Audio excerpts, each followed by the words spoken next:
Hey, what is going on, you guys? It is your boy, Tyler Sooplex. It feels kind of odd because I have not had to shoot an intro for a podcast in what seems like 3 years since I did the Chill Spill podcast. I lightly tried to do a podcast at the very beginning of 2023, and I did one episode and it was over.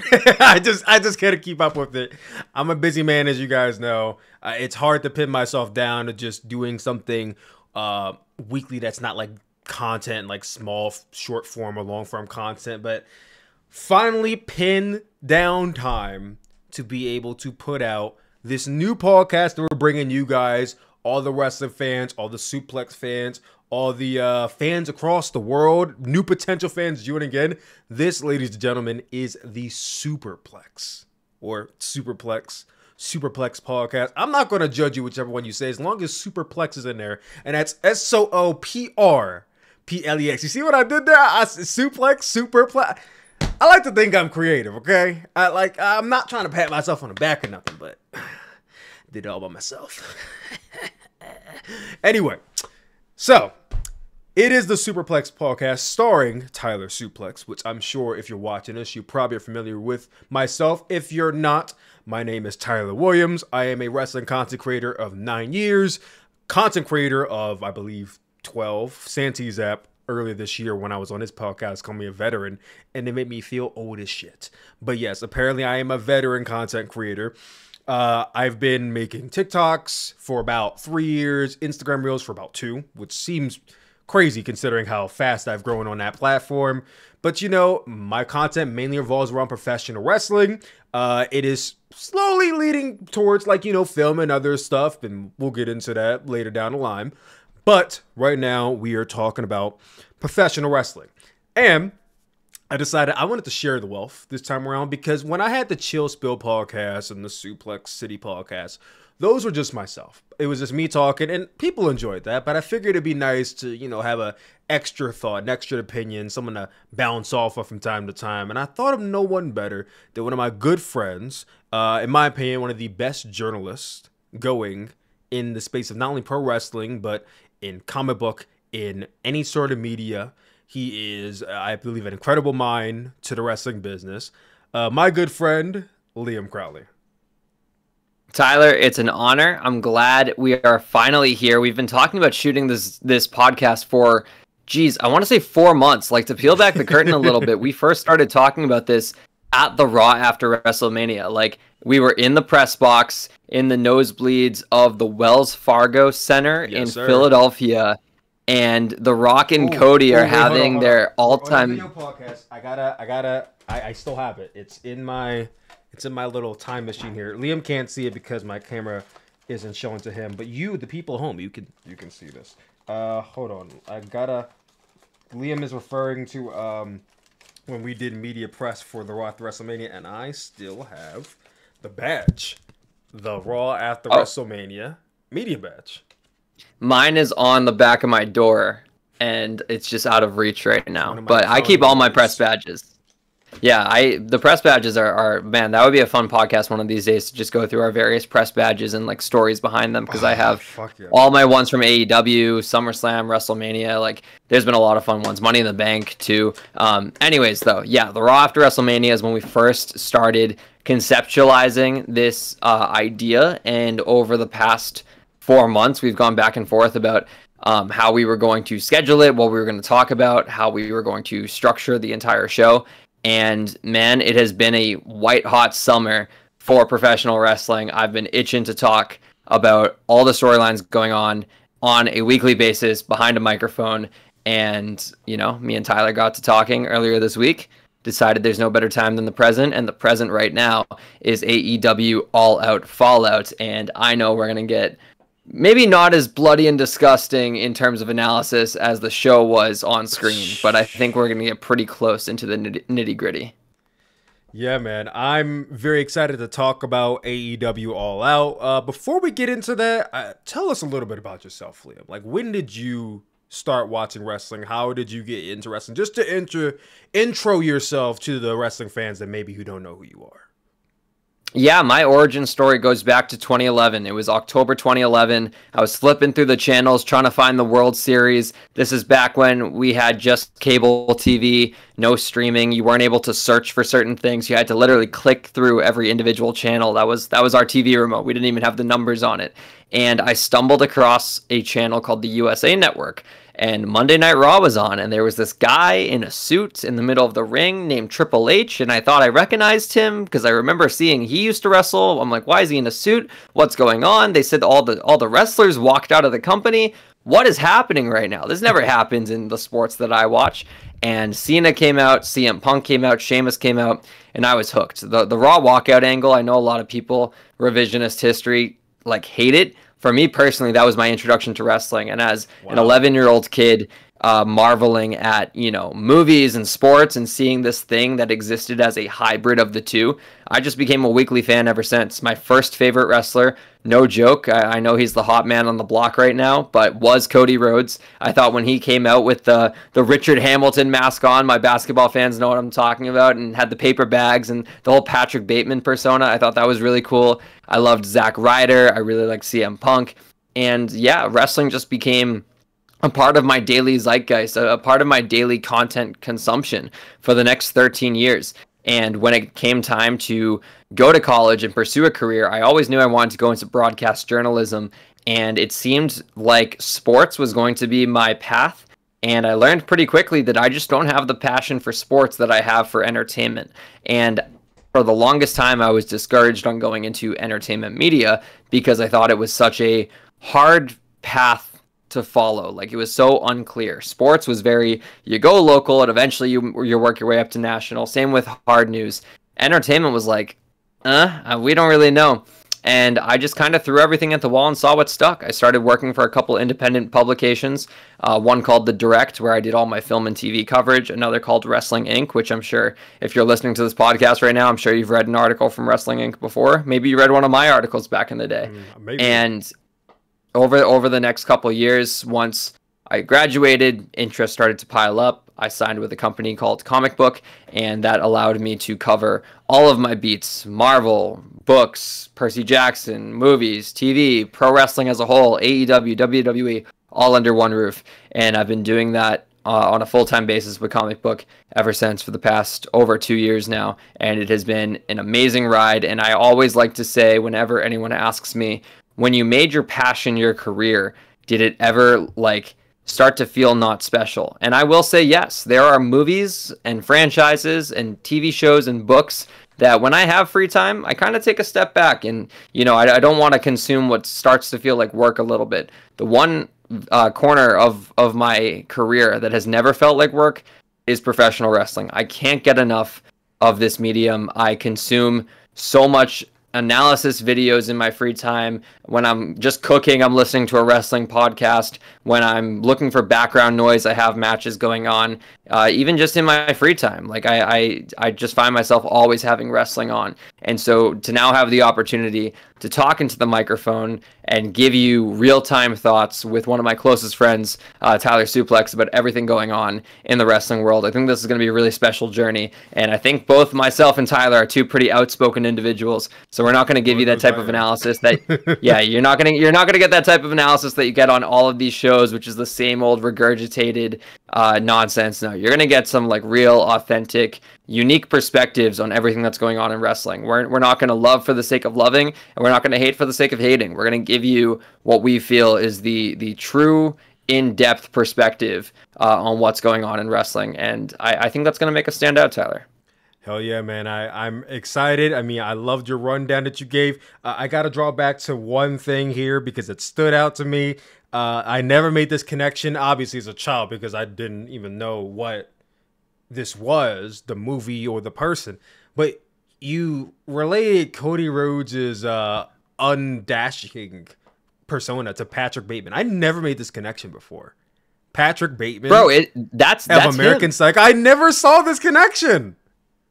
That is 100% him, and I'm pretty sure Cody has said in interviews before he took inspiration from American Psycho. Now that you say it, the gears roll, oh my god, I can actually see this. I've seen American Psycho 3 times because it's such a great movie, but holy shit, Wow. Okay. Even the way he talks to like people. Yeah. No. Exactly. What did I just say, Tyler? What did I just say? We're gonna give you that type of analysis you don't get anywhere else. And exactly, I'm already blowing my co-host's mind right now. I know. That's how we do it. Oh, I can't wait to dive into this. Well, let's not waste any more time because I know the people are here to listen to us talk about AEW All Out. So let's dive into it. So before we actually get into the main show, the pre-show, Liam, did you watch the pre-show? Because I'll be honest, people who watch me know I don't care about the pre-show. I tend to skip it every once in a while. Now, All In pre-show, I did catch Jamie Hayter's return live. That was cool.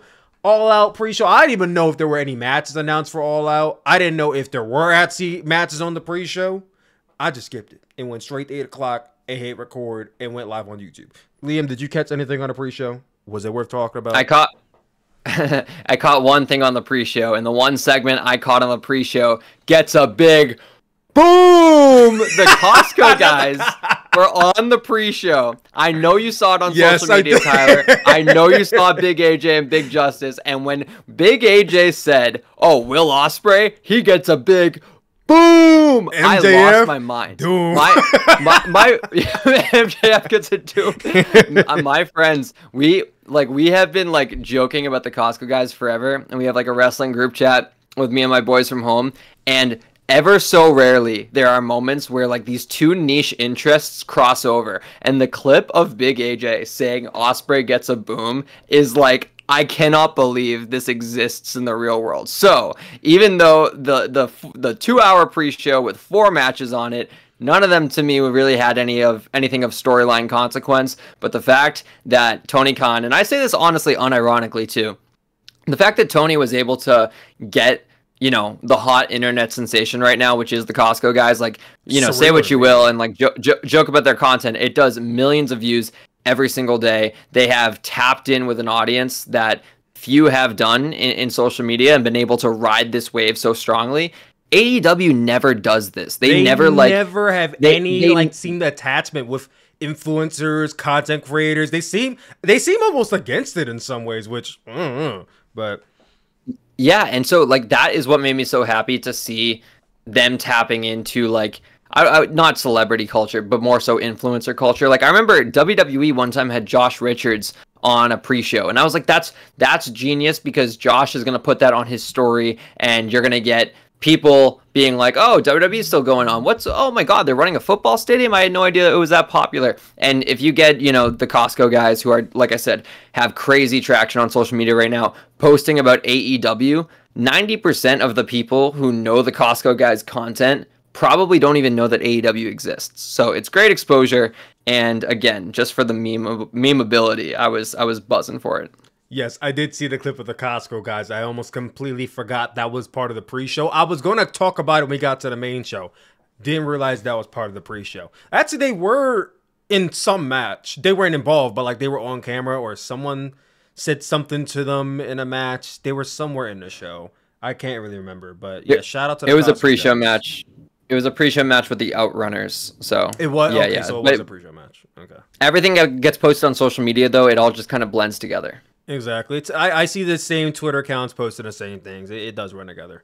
So, Costco guys, shout out them. Shout out Costco. I love shopping there.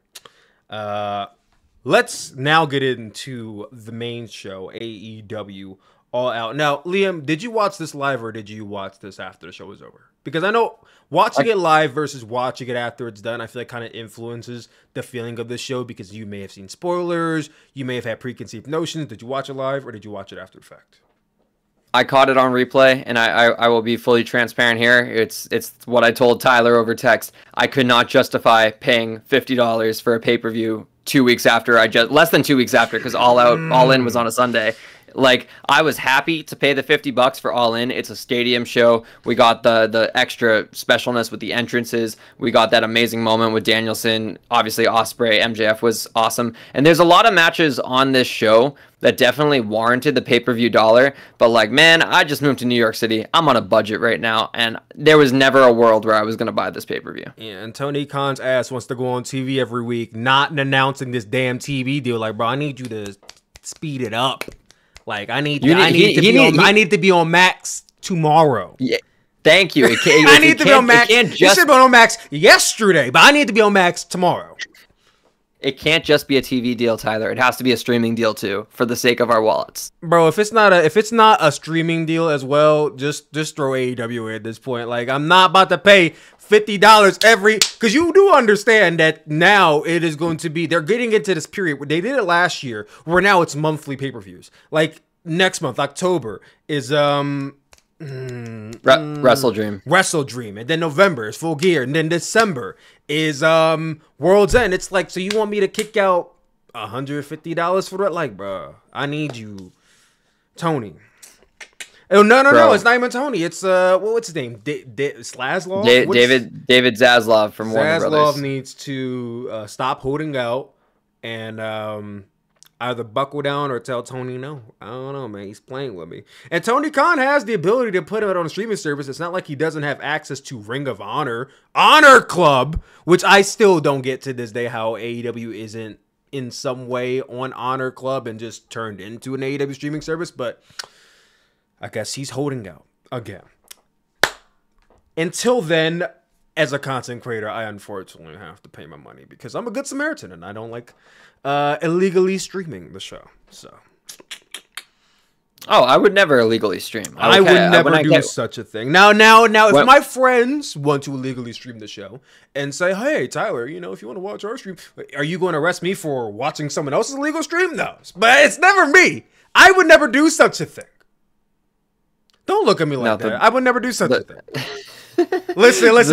There was one time when I was younger. It wasn't even me, it was my mom. So back in the day, okay? Back in like the early 2010s, torrenting movies and TV shows was actually a thing that a lot of people did, okay? It was this website called Kick-Ass Torrents. We used to go there and we used to bootleg the shit out of every movie, TV show. One day, my mom got an email from Xfinity and it basically was like, "Hey, we caught up to what you're doing. Stop it." And she said, "We're never torrenting anything ever again." And I'm like, "But mom," she's like, "No." And ever since that day, I just don't.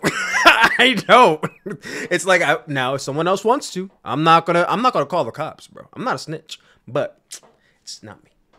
I learned my lesson. I just care about putting money back into the wrestling industry, Tyler. It's what pays our bills. Okay, exactly. We need this to be a financially stable industry for us to be alive. I need AEW to stay alive because I need something to rant about. Okay, if I don't rant, what money am I making? They make money, I make money. Simple as that. No, I kid. Halfway joking. All right, let's get into the first match. MJF versus Dan Garcia. This is a pretty heated rivalry going into it. If I can recall, I believe it was a few months back when MJF turned on Daniel Garcia. And I do want to loosely talk about this because it does get on my nerves. And I said this before when it happened, and I'll say it again now. I do not understand why MJF went back to being a heel so shortly after he was a babyface. Like, it seemed like when MJF returned, and I can't pinpoint the exact month because it feels like forever ago. When MJF returned from injury, and he was wearing the Triple H jacket, and he kicked Adam Cole in the dick. Like, MJF was over, and he wasn't like 100% a babyface because he always toes that line. But there was just this general sense that, okay, this guy is supposed to be cheered. We're supposed to cheer this guy. He's our scumbag. Like, he had the little babyface run when he was teaming with Adam Cole and everything. Like, it was that, but now he's in a singles role. And I'm like, okay, I can mess with this. MJF, for as much as I love the guy and I love, like, the wrestler and everything he does in the ring, his promos can get very redundant at times. And I'm being honest. Like, it's great, the substance of it. Like, I think he is one of the best talkers today, but it tends to get tiring hearing about how this city sucks and how all these white trash people and whores and bitches and, this wrestler, this is like it's the delivery of it is what makes a difference. But I heard you say this last month and the month before that and the year before that. So being a babyface kind of changes it up a little bit. And the fact that he turned on Daniel Garcia, which at that point in time when he turned on Daniel Garcia, I was wondering, like, why did Why am I supposed to care about this? They really didn't have much of a relationship on TV to begin with for this to really make that much sense. And then I'm like, well, why is he... So we turn MJF heel. Why? What is he going to do at this point that he hasn't already done? And yeah, he went on to win the AEW International Championship from Will Ospreay. Fantastic match. But then he just dropped it back to MJF like 2 weeks ago. So it was just the championship just to say that MJF was the champion. His reign added... I don't even think he defended the title when he was a champion the whole time. I think he just literally won it and then dropped it back to Ospreay. Correct me if I'm wrong, but I'm pretty sure that's how his reign went. He defended it twice, I want to say, but not on AEW TV. It was in, I believe, CMLL. Now, how the hell are you supposed to know that? I'm a wrestling fan that doesn't watch any other company except for AEW. How would I know that as a fan? I'm fairly certain the clips were shown on broadcasts of Dynamite. He defended it in Rev Pro, but what against Michael Oku. What if I'm a casual fan, Liam, and I only watch AEW and that's it?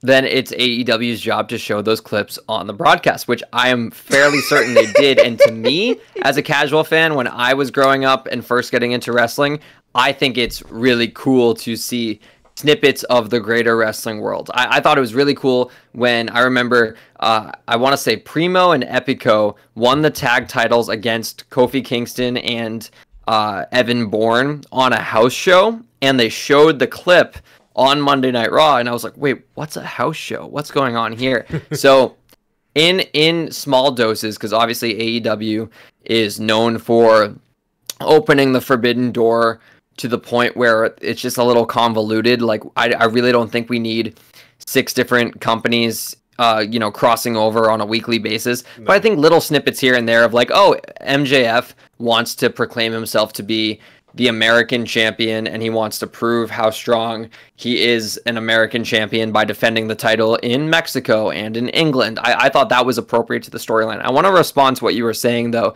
I half disagree with you, because I think right now AEW, when MJF was face when he came back from injury, AEW had a heel problem. The 3 biggest stars in the men's division on AEW, I think it's pretty universal to say, are Swerve Strickland, Will Ospreay, and MJF. You could maybe argue for like Hangman being somewhere in there, and obviously Bryan Danielson is very big right now. But honestly, let's include Danielson into that and make it a quartet.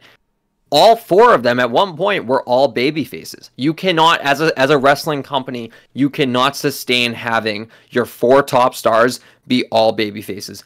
Ospreay right now should not be heel. The crowd reactions he's getting are too great. Ride that momentum. Danielson, no one wants to boo him right now. He's having his career send off. No one wants him to retire, but it's slowly going to happen. Swerve Strickland naturally got over to become a babyface in what happened with MJF the as well. Like he turned him, which I kind of love. Exactly. How they went with that too.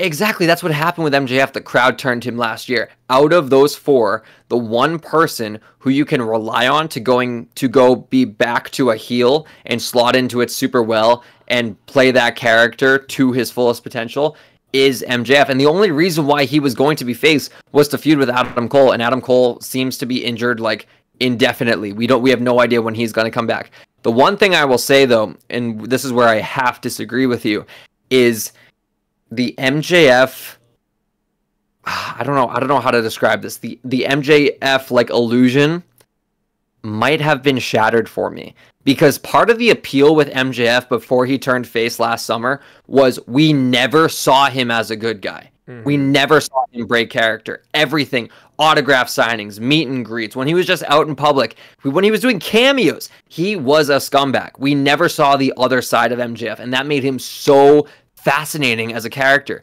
Once he showed us the good side of himself, and this is where my personal connection comes in. I interviewed MJF last December in promotion of both the Iron Claw and AEW World's End, and like he was quippy MJF, and he was calling me out for certain things and that, but he was also being a little complimentary, and I appreciated that because it made me feel like a good journalist. But at the same time, I was like, I have now felt firsthand the humanity behind the mysterious Maxwell Jacob Friedman. Now that he's back to being the wine-sipping, suit-wearing villain, it feels like a character, and it never did before. And that's what frustrates me. Like I fear that we've lost some of MJF's magic. I definitely see that point, especially when you have a character like MJF who's so awesome and so great at his job, and he's able to do it and keep it going at the pace that he is at, where everything about him is distasteful. However, to add on to your point, I would say seeing that little shred of humanity is what completes the heel in a sense, because I don't subscribe to the ideology that someone is all evil 100%, no redeeming qualities whatsoever. They were birthed from the demon and died a demon. I don't believe that for a second. I believe evil is made, it's not born. So in some way, in some sort, you can get a good out of MJF, and we saw that in his storyline with Adam Cole, which was based around the fact that he can now confide in somebody who understands him. Because MJF's kind of whole character is that he's misunderstood. No one gets him, and because he's misunderstood, he's going to rebel against everybody and fuck everybody. But Adam Cole actually comes down to his level and hears him and listens to him and validates him, and that's what brought out what we may think was the real MJF. Because to this day, we still don't know if MJF was putting on a show or not. We like to believe he wasn't. But he never turned on Adam Cole. So for all we know, that might have been true inner child MJF. And I think that is what really completes him, is just knowing that, okay, there's some slimmer of hope there. But how often are we going to see this? It's almost never. And when he returned, I said, okay, I don't need you to go back to doing the kangaroo kick shit. I don't need you doing all that, because the Adam Cole shit's in the past. But this is an opportunity for you to try something that is not what you've been doing for the last 4 years. And like I said, it's like he just went straight back to status quo. And I'm going to repeat it again. I think he's tremendous at being a heel. There's no question about it. But I've seen you do it already. And it's like the babyface run was really good, but it's also incomplete because your storyline got cut off. So we didn't get to see the payoff for it. I don't actually know if that really was you or not. So for me, seeing MJF go back to being a heel, it's like, well, Lord, how this might be another 3-4 years before we see him be the babyface MJF possibly again. Because when is the possibility of him actually going face actually going to have an opening? I don't see it. Maybe after Danielson retires, maybe that's when we find room for a face MJF again. But again, I ask this question, like, who does he feud with right now if he is a face? If MJF is a face, I mean, he can easily feud with Hangman. Now, how do we get to that point? I mean, I can't tell you off the top of my head, but you can make storylines with MJF as a face. It's hard to grasp right now because he's been a heel for so long, so it's hard to grasp that. But it's possible if Tony Khan really thinks it out. But we're not going to hark on this for too long. We do want to get into the match. He did face Daniel Garcia. I thought the match was really good, actually bordering great. It was a great opener. We're not going to go blow by blow here because we don't want to be here all day. But was there any standout points in this match for you? For me, it's all the goddamn spit. I don't know what these two were on tonight. Maybe they're on some, like, freaky ass shit from Not Like Us, but there was so much spit from both men in this match. It was getting kind of nasty after a while. The only other spot I remember is the middle rope tombstone spot. That was after the match was done. But what can you recall from this match? What was some highlights for you? Yeah, I mean, I like that Garcia started out hot by attacking MJF essentially like towards the end of his entrance, like while the Thank Me Later flag was still going on in the background. That was hot.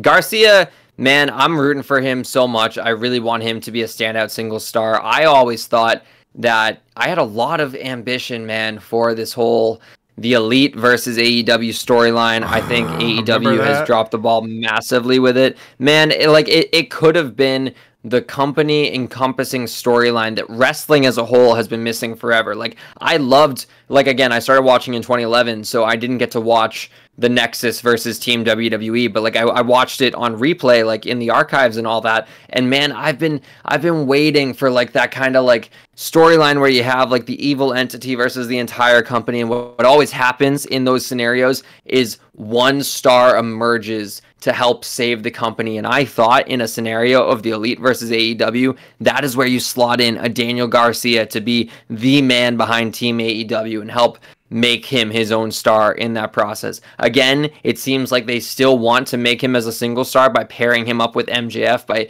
putting him in such a massive storyline and spot on the card. But him getting the loss, I think that is reflective of the behind the scenes stuff of he still has not re-signed his contract. It's due up, I believe, in October. I think a lot of it is that Tony Khan does not want to fully commit to him. And it's proof of that over the last 3 years that he's had Daniel Garcia under contract. Like, you can recall, I'm sorry to cut you off, but you can recall when Daniel Garcia first came in to AEW. This man, I swear to God, was Mr. Rampage. He main evented Rampage like every week for like a span of time. He main evented Rampage. He main evented Dynamite. It's like they were strapping the rocket to this guy. But again, there was no full commitment, because as soon as he was starting to get over, it's like, okay, we have another storyline that's way bigger than him that we want to focus on. So we took a little backseat. Then again, here he is. He's paired off with Chris Jericho. He's now in, what was Jericho's like 15th fucking faction? I don't know what it's even called. Jericho Appreciation Society. That faction. It's like this third or fourth one. But he was in that, and it seemed like, okay, this is building to a breakup at some point. And they did, but then it's like almost like they stopped. It's like, I don't remember if they broke up or if they didn't, but they didn't commit to Daniel Garcia again with the Jericho breakup mishap or whatever. And then later on, it's like, okay, now he's having this mini feud with Bryan Danielson, and it seemed like, okay, that was going somewhere. He didn't do anything with him. And now we're back to this point where, okay, now he's in this, it feels like forced feud, because again, I don't really see what the correlation between the two was. And yeah, I know people are going to say, oh, they were training together, they grew up together. Okay, I don't fucking know that. They don't tell me this on TV. Like, you're just supposed to know this because I guess you follow them on Twitter or some shit. But the point being is that, okay, now he's in this feud with this big name in MJF. This is the time to give him a win. I understand. Now, listen, I understand he don't gotta squash MJF for some shit. That's not realistic. But give him a win. Give him some big wins going into this match if he's going to lose. Yeah, he got quote unquote injured and taken out. Wasn't at All In until he was, and he assisted in MJF losing. Okay, he assisted in him losing. Cool. Now they have a match coming at All Out. It's heated. They're going back and forth on the microphone. We get all the way there. This man gets low blowed and pinned like a fucking jabroni, bro. Again, Tony Khan has a star in Daniel Garcia, and he does not want to fully commit to him. People could say it's the contract, but he's been doing this shit for 2 years now. I don't believe it's the contract. I think it's just something about Daniel Garcia he doesn't fully grasp. Because if he did, Daniel Garcia would have been TNT champion or international champion or continental champion or tag team. What championship has Daniel Garcia won? Nothing. Exactly. Pure My point exactly. Ring of Honor, pure championship. Nobody give no shit about Ring of Honor, bro. What AEW championship has he won? Exactly my point. If he hasn't won a single championship, so no one can sit here and tell me, oh, it's the contract. Bitch, he's been under contract for the whole 2 years he's been here. No, I'm not trying to hear that. I'm sorry.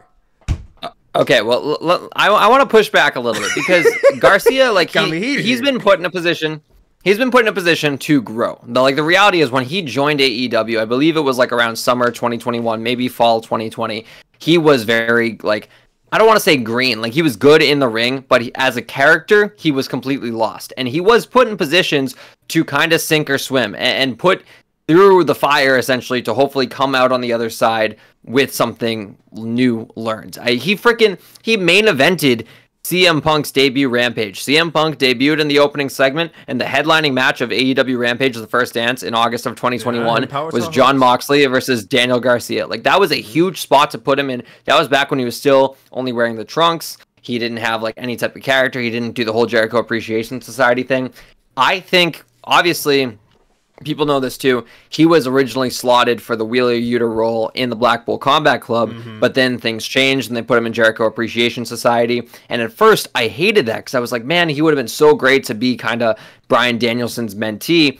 But I think the Jericho Appreciation Society, honestly, in a rare instance of like the Jericho rub being positive right now, like obviously Jericho's done a lot of great work in his career. Right now, the Jericho vortex is very much real. Garcia doing that whole like dance and everything, that got him so over. That got the crowd to relate to him in a way that he was not getting just because he's a good technical wrestler.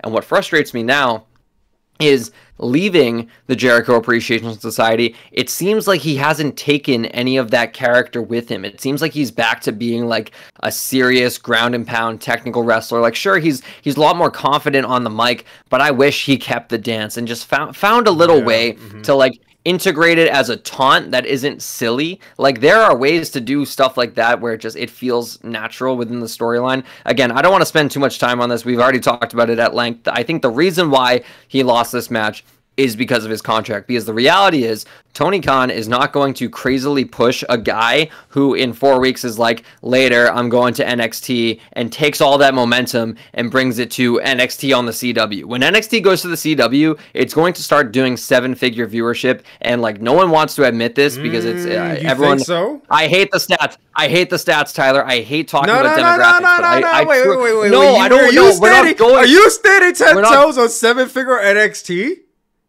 Yeah, when it goes to the CW, are you kidding me? The CW is general cable. Like that, the CW is available in way more homes than USA Network. All right, that's bold. That's bold. I promise you. No, I'm not gonna say the debut episode ain't gonna do like 1 million. No, it will. Maybe even a second episode. Debut with CM Punk will do 1 million. Oh yeah, for sure. The second episode with Randy Orton will do 1 million, for sure, minimum. And then we'll see how long that momentum lasts. But I'm telling you, NXT will probably start outdrawing AEW Dynamite later into the fall. Yeah, and I can see that. Tony Khan does not want to build up this star who just goes, all right, later, going to NXT. Like, that doesn't make any sense. So I think Garcia getting the loss, because look at it like this. After the match, he got his heat back by attacking MJF and sending him out on a stretcher, essentially. I think he was carried out, but still, stretcher job. MJF's probably not going to be on TV this week. If that was the goal, you would have just had Garcia win. But because of the fact that they cannot commit to him right now because he has not re-signed his contract, that is why he took the loss. I don't want people to like look into this too much and be like, oh, it's stop booking again with Daniel Garcia. No, like they're doing everything they can except give him wins right now over their top stars because of the fact that the pen is not to paper. Okay. I mean, I you're right about the contract playing a part. I do think that the start and stop booking has a start and stop point. Now, my question to you is, had Daniel Garcia re-signed, do you think he would have still won this match? Because I feel like he probably would have still lost, even if he re-signed. No, he would have won this match. The go home angle was MJF like kissing his blood, like the age-old trope in wrestling is whichever wrestler stands tall in the go-home angle is probably going to end up losing the match. And MJF absolutely stood tall in this go-home angle. He smashed a wine glass over Garcia's head, caressed his unconscious body, and kissed his forehead and got his blood on his lips, and then he still won the match. That goes against every booking unwritten rule in wrestling history. If Garcia put pen to paper between Wednesday and Saturday, he wins this match. Okay. I'll give you that one. Touching on the finish though, with MJF winning with a low blow, hook and pin. I thought this was the lamest finish they could have gone with. And that's kind of one of my critiques about MJF is that the finish to his matches tend to be very anticlimactic. And I get we're going to get he's a heel, you're supposed to not like it, but you can't tell me there was not a better finish you could have come up with for a heel like MJF outside of a low blow and roll through, and that's it. It's like its legs got cut off right at the end. this is a rare instance where I think a DQ finish would have been okay. Yeah. I think this is a very rare instance where I understand. That's one thing I give a lot of credit to AEW. AEW in its 5 years of existence has always had decisive finishes. Occasionally there'll be a DQ here and there, but they're very good at being like, there's a winner, there's a loser. There might be some shenanigans, but it's clear in the record books, winner and loser. This is a situation where, you know, if MJF got disqualified, then Garcia can claim, you know, you couldn't beat me and you got desperate and you took the easy way out. I agree in that sense. There was a better way to go about it without having to worry about a win and a loss. For sure. And in my reviews, I tend to give star ratings because everyone loves a good star rating from Dave Meltzer. Don't worry about it, Liam. Liam, would you like to give a star rating to this match, or do you not subscribe to the ideology of rating matches? Everything should be rated, but I think the star ratings are so like people get obsessed. They get obsessed about 5 stars. You never see that with people movies. To get obsessed with your opinion, Liam. Yeah, yes, they do. So I guess maybe we go star rating. But like, it never happens with movies. You never hear people go, "Oh my god, though it was 95% on Rotten Tomatoes." Like, I know some people subscribe to that, but not to the level of 5-star ratings with matches. Mm-hmm. What would you give it, Liam?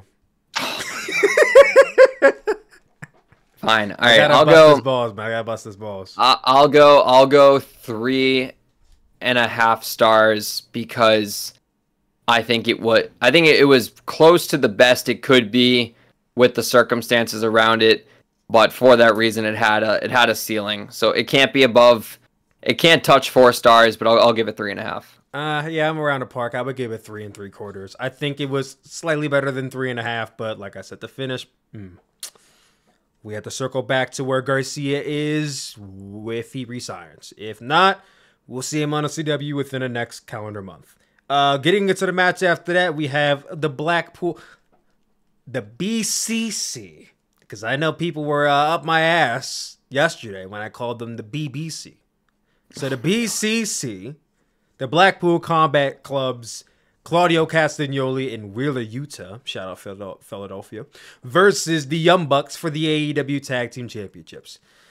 Okay, so here's the thing. This match, I think, was fairly good. I couldn't tell you a single thing that happened. I don't really remember too much outside of Claudio Castagnoli running wild because this guy is a master of tag team matches. He's been a master of tag team matches since his Cesaro days when he was teaming with Sheamus, and even before that point when he was teaming with I forgot who was tag team champions with before Sheamus. But Tyson Kidd, thank you. Cesaro is great at tag team matches, so if you put him in one, I'm going to watch it. More than likely, it's going to be 4 stars, maybe even higher. Here, maybe if I rewatch it, it's 4 stars, but I feel like this match lacks substance. That's one thing I could say about Young Bucks matches over the last year. Young Bucks matches, since they've been heels, have been lacking a lot of substance. And I know you have to tone down what you do as a heel because when they are baby faces, they can kick and fly. And it's not like they don't do any of that stuff. They just scale back some. But I feel like ever since they've gone with this corporate gimmick, it's just like the matches are just, they're not hitting. Not doing it for me. And even if you pair them off with let me not say pair them off with like a fresh team, because you get an assortment of Young Buck matches as tag team champions, like the Young Bucks versus FTR, and the Young Bucks versus Cash Wheeler and Dax Harwood, and the Young Bucks versus Dax Harwood and Cash Wheeler. And occasionally, you throw in the Acclaimed. Occasionally, you might throw in the Gun Club or a tag team May. But there's not an allotment of tag teams to go up against. Apparently, AEW is lost upon tag teams right now. So the Young Bucks in their tag team reign has been less than stellar. And I feel like the idea of them being tag team champions now was to put heat on the Elites in their little versus AEW thing that is going nowhere. Now that storyline isn't doing anything and the faction is cold, there's no reason for them to be tag team champions. So going into this match, I wasn't praying that the BCC won because I knew they weren't going to, but part of me was like, if a botch happened and the referee counted just 2 seconds too fast and Claudio got the win, would I be upset? No, I wouldn't. But either way, Liam, was there anything that stood out from you in this match that you liked, disliked? No, I didn't watch this match. I caught the replay and I caught the stuff that mattered. And the reality is the Elite storyline has gone ice cold. I don't like watching the Bucks wrestle in vests. I know that's a very minor complaint, but it just they feel like a completely different tag team. And there was no chance that Blackpool Combat Club was going to win because they're trios champions. They weren't just going to stack another set of titles on them this was right the now first out of nowhere. Champion versus champion matches with only one championship on the line, which I want to get into a bit later, but continue. Interesting. I didn't even look at it like that, but you're so right with Jack Perry and Bryan Danielson and then Ospreay and Pac. Yeah, because Pac is trio champion. Three champion versus champion matches on the show, Leo. That is so wild. Yeah, I didn't care about this match, Tyler. I don't got any extra analysis to add. Yeah, I don't really have too much to add from this other than the Young Bucks won, and I think I missed the finish because I was grabbing pizza. I would give this match a solid 3 stars because I can't really say 2 3/4 because that would insinuate that it had more problems than good, and I think it was fair. So I go 3. And I can't rate this match because I did not watch it. That is fair. But then we go into Will Ospreay, AEW International Champion Will Ospreay, versus AEW Trios Champion Pac for the AEW International Championship. This is now the second match on the show that is a champion versus champion match with one championship on the line. Now, I believe this was a fantastic match that some might even call match of the night depending on how you feel about the main event. But I thought this match was fantastic. It was athletic. I mean, what could you expect from a Will Ospreay and Pac in this generation? Liam, how'd you feel about this match? This is real, brother. This is wrestling. That's how I felt watching this match. Ospreay and Pac is obviously mashing their styles together on paper. You knew you were going to get something awesome. I want to point to one moment from this match that made it so special. When you know a crowd is completely invested in a match that doesn't have a lot of storyline behind it, they're just appreciating the fact that these two titans of this very unique style are going one-on-one together. We felt it with Danielson and Ospreay earlier this year when they were giving the holy shit chants before they even locked up just as soon as the bell rung. There's a moment in this match that I've never seen in wrestling before. Pac hits, I want to say, a Poison Rana to lead into a pinfall, and then Ospreay kicks out in a way that is able to get Pac's shoulders or Pac's legs on his shoulders into a Styles Clash. Go back and watch this replay and listen to the crowd because everyone is watching this match so intently that they all collectively, you can hear the crowd collectively go, Styles Clash, Styles Clash. You can hear them all in unison say that, and that never fucking happens ever. You need to I don't know, cheerlead a crowd into a chant to get them to chant in unison. And the fact that everyone in this arena was watching this match so closely and on their feet, they in unison, like a color commentator, go, oh my God, he just reversed into a Styles Clash. Magnificent. Magnificent. Like, I cannot give this match enough praise just for that moment alone. Like, again, that has never happened. You have never seen a moment in a John Cena match where people go, oh, attitude adjustment. Like, collectively, they notice a reversal. Oh my God, RKO is about to happen. Like, never. Everyone in the arena saying Styles Clash at once, it to me showed that this entire arena was locked in and watching Graps. And I'm just like, man, this is wrestling. Terrific. Brother. Terrific professional wrestling. Will Ospreay, we don't want to spend too much longer on this. Will Ospreay did retain the AEW International Championship. Are we too shocked? No, because we're obviously going to be getting Ricochet versus Will Ospreay for the International Championship. And we did see a backstage segment. I don't know if it was right after this match or if it was a little bit later on the show, but there was shortly after. Surely, yeah, it was a backstage segment with Will Ospreay and Ricochet. Teasing a match. It was a very odd segment too, because it's like Ospreay comes in and he's like, yeah, man, I'm happy to see you here. And then Ricochet's kind of like, I want the title. And then Ospreay gets like really fucking cocky out of nowhere. And then Ricochet's trying to be like super tough and hard, but like it's not coming across right. And it was a weird. Did you see the segment? You know what I'm talking about? I know exactly what you're talking about. I feel like I get what they were trying to do. It was just weirdly executed from both, man. And it's like I stopped what they were doing. It was a weird execution on it. Your thoughts on the segment? It was tiny, it was brief, but get Ricochet a manager. That's all I can say. Unfortunately, no matter. Like I don't even mean to dunk on Ricochet right now. It doesn't matter how good he gets at talking. His cadence just is not there. No, when he speaks, I do not believe what he says. It does not matter how well he gets it at memorizing lines or figuring out a way to like psych himself up. I do not believe what he's saying when he says it. And so right now, I'm just going to spitball on this podcast.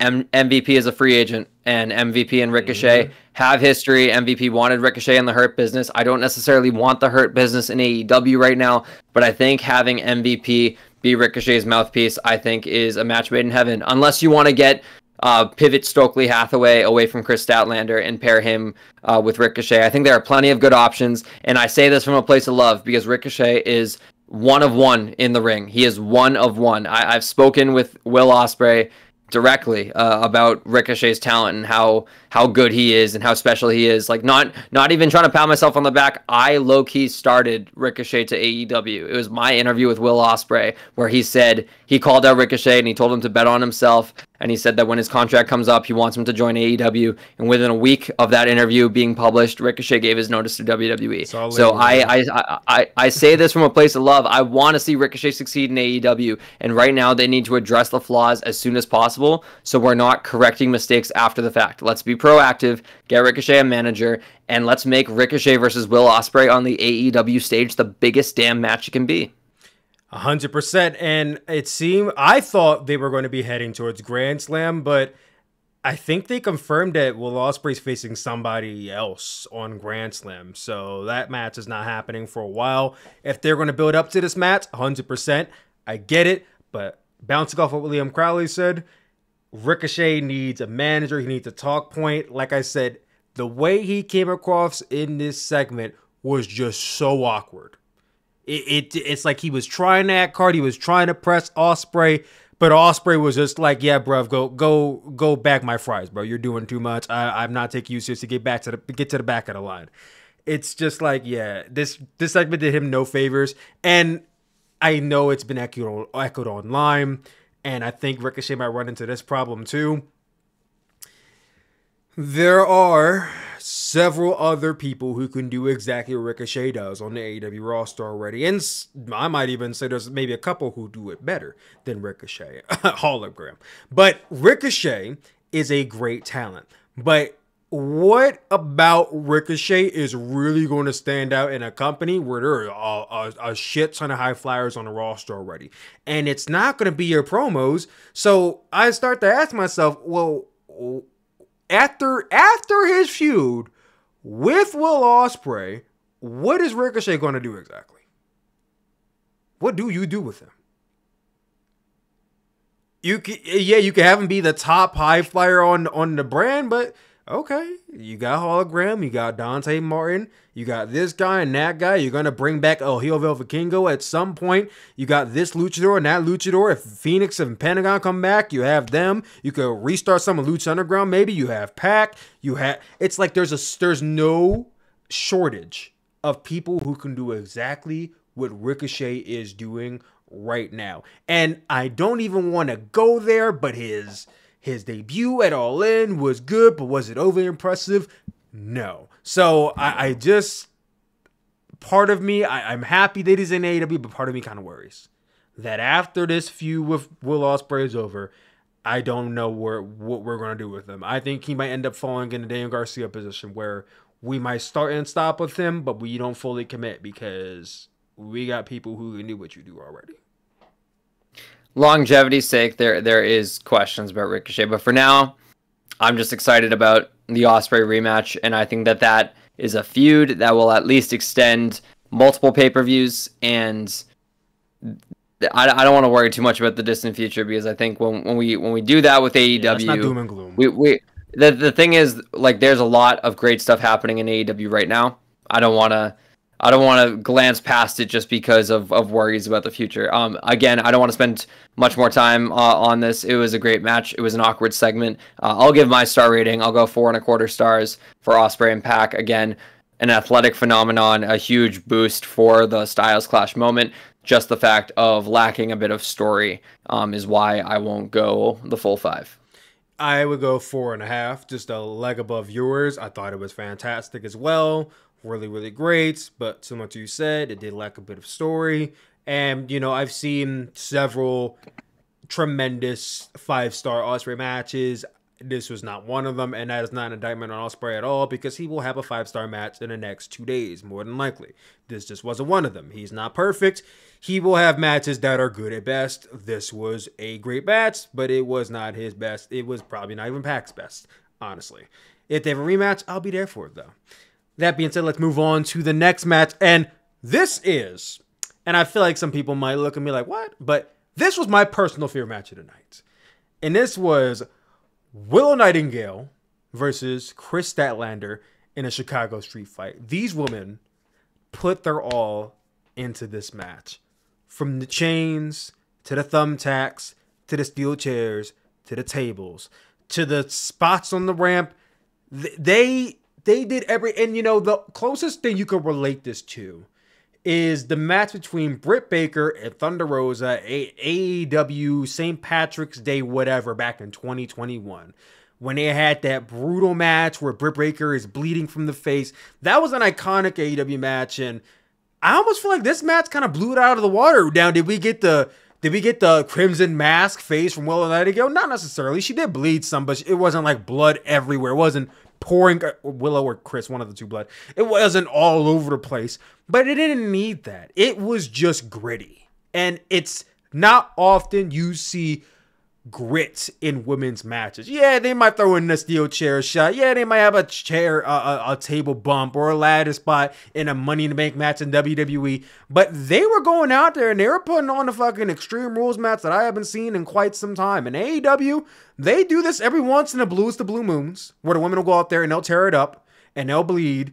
I also recall a tag team match in 2022, I think, with Tay Mello and Anna Jay versus the Bunny, and that was bloody and awesome. And like I said, I think this was one of those matches where it's like it's going to stand out. I think it will be a thing with people for a very, very long time. I thought they were both great in their roles. Chris Statlander, she won the match by taking that chain, wrapping her on Willow's face, and basically choking her out. I thought it was a screw job finish because Willow Nightingale didn't tap out and she didn't pass the hell out before the referee called for the bell. So I thought it was a screw job, but I'm not from Montreal. What can I say? But that being said, overall, great shit. If they run back a rematch, I won't complain. Liam, what were your thoughts on this match?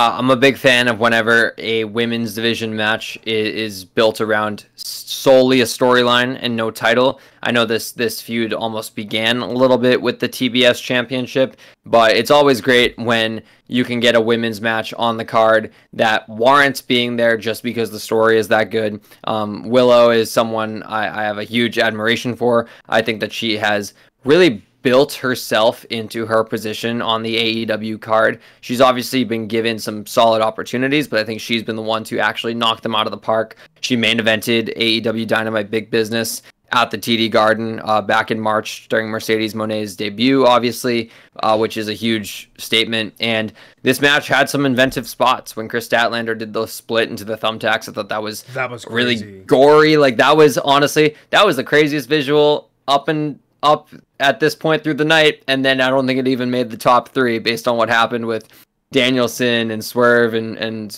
Hangman later. But yeah, a solid match. I'll give it a solid 4 stars, and I hope that it's not going to be the end of this feud, but I hope that we crescendo with something that leaves both women with a idea of where they're going to go next on the card, because I don't foresee either of them going back for the TBS championship. maybe this is the feud that if Willow wins the whole thing, she graduates to challenging Mariah May for the women's title. I 100% agree with you. This match was great, and I do want to see what the payoff for this is. If it leads to another match at Grand Slam, which I can see them getting a rubber match where Willow goes over, or maybe we move on from here and Willow goes after something else. Maybe Chris goes after the TBS championship, because I guess you can't do that because Mercedes is a heel, but Chris will do something along the way. I would go 4.25, just a smidge below Osprey and Pac, and I will not say it's the best match on the show because it isn't. I think it might be third or fourth, but it's my personal favorite match on the entire show. Then we lead into the Fatal 4 match with Kazuchika Okada, the AEW Continental Champion, versus Kenosuke Takeshita versus Orange Cassidy versus Ring of Honor champion. Damn, it must be another champion versus champion. Versus Ring of Honor champion, Mark Briscoe. Now, Tony Khan loves booking Mark Briscoe, the Ring of Honor champion. I mean, I think it's funny the way that Tony Khan always manages to get the Ring of Honor talent on TV, and yet I don't think this ever translates to people actually going to Honor Club and watching our shows. That's just me, though. That's just my assessment. Can I say something, Tyler? Yeah, can I say something, Tyler? What's up? There's a reason why. Because your Ring of Honor world champion, the champion of your brand, the guy who's holding the top title, is only competing for mid-card AEW prizes and losing. He was in the TNT title ladder match that Jack Perry won. Lost. He was in this match that Okada retained in. It doesn't make any sense. If you want your Ring of Honor world champion to feel like a big deal, he needs to be either winning matches against mid-carders or not being anywhere near mid-card championships. No one wants. I know they've emphasized that Ring of Honor. They claim it's not AEW developmental, when in the grand scheme of things, it does feel like some avenues on the Ring of Honor product are ways for AEW talent to develop. When the NXT champion or the NXT Women's Champion comes up to Raw or SmackDown while they're still a full-time member of the NXT roster, do they lose?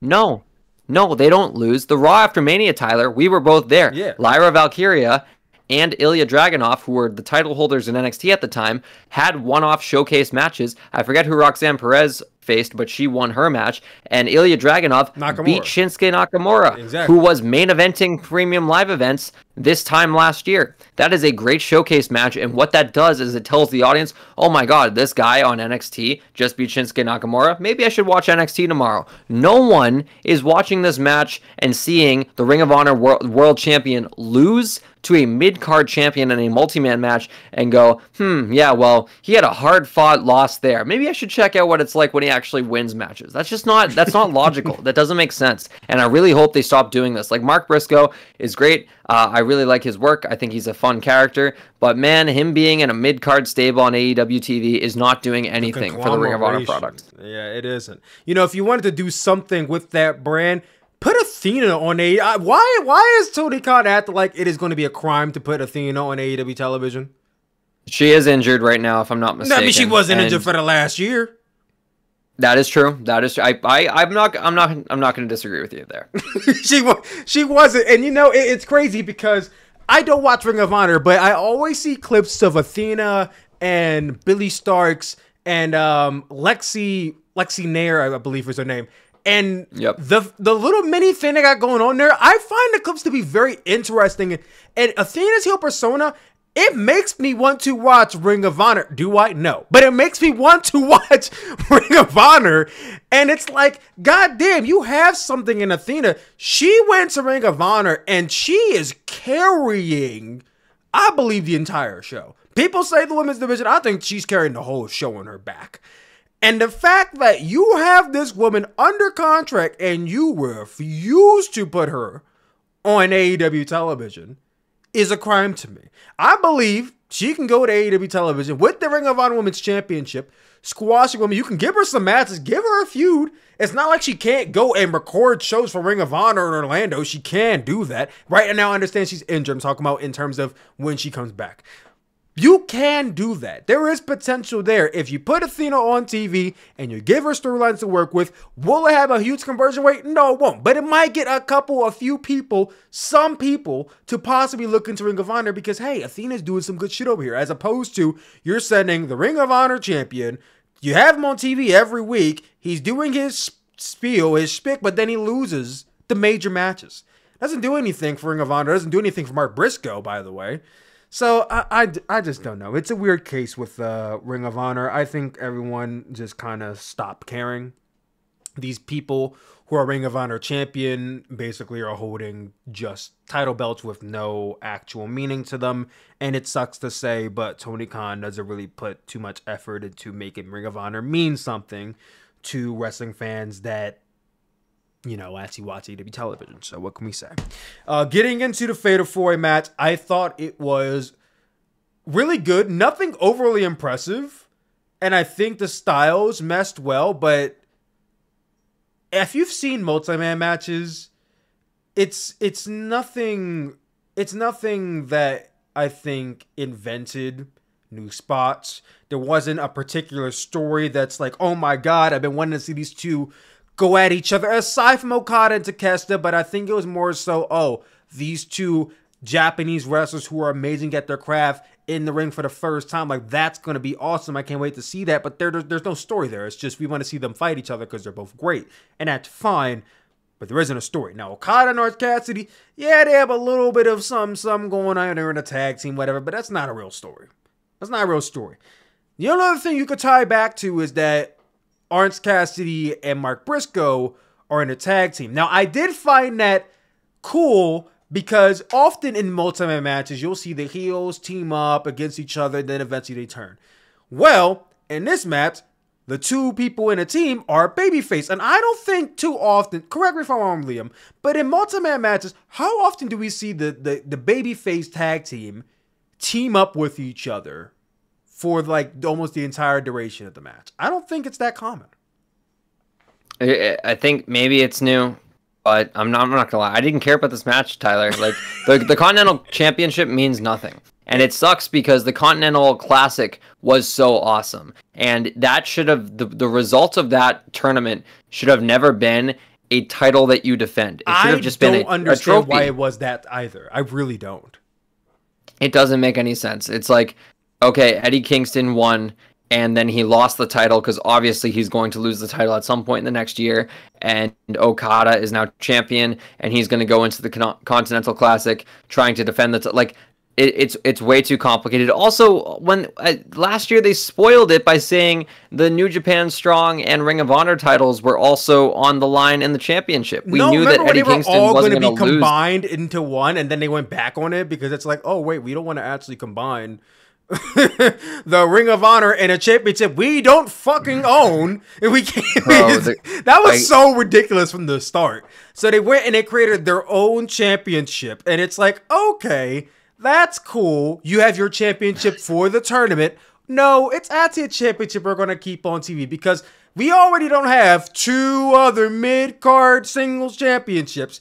I don't get this about AEW. You don't have a brand split. Why are you insistent on creating more singles titles? I don't get it. Everybody does not need to be champion. Everybody can't be champion unless you're Tony Khan. You believe that, hey, we could put a title on every single person. And that's how we get 3 to 4 champion versus champion matches on a single pay-per-view.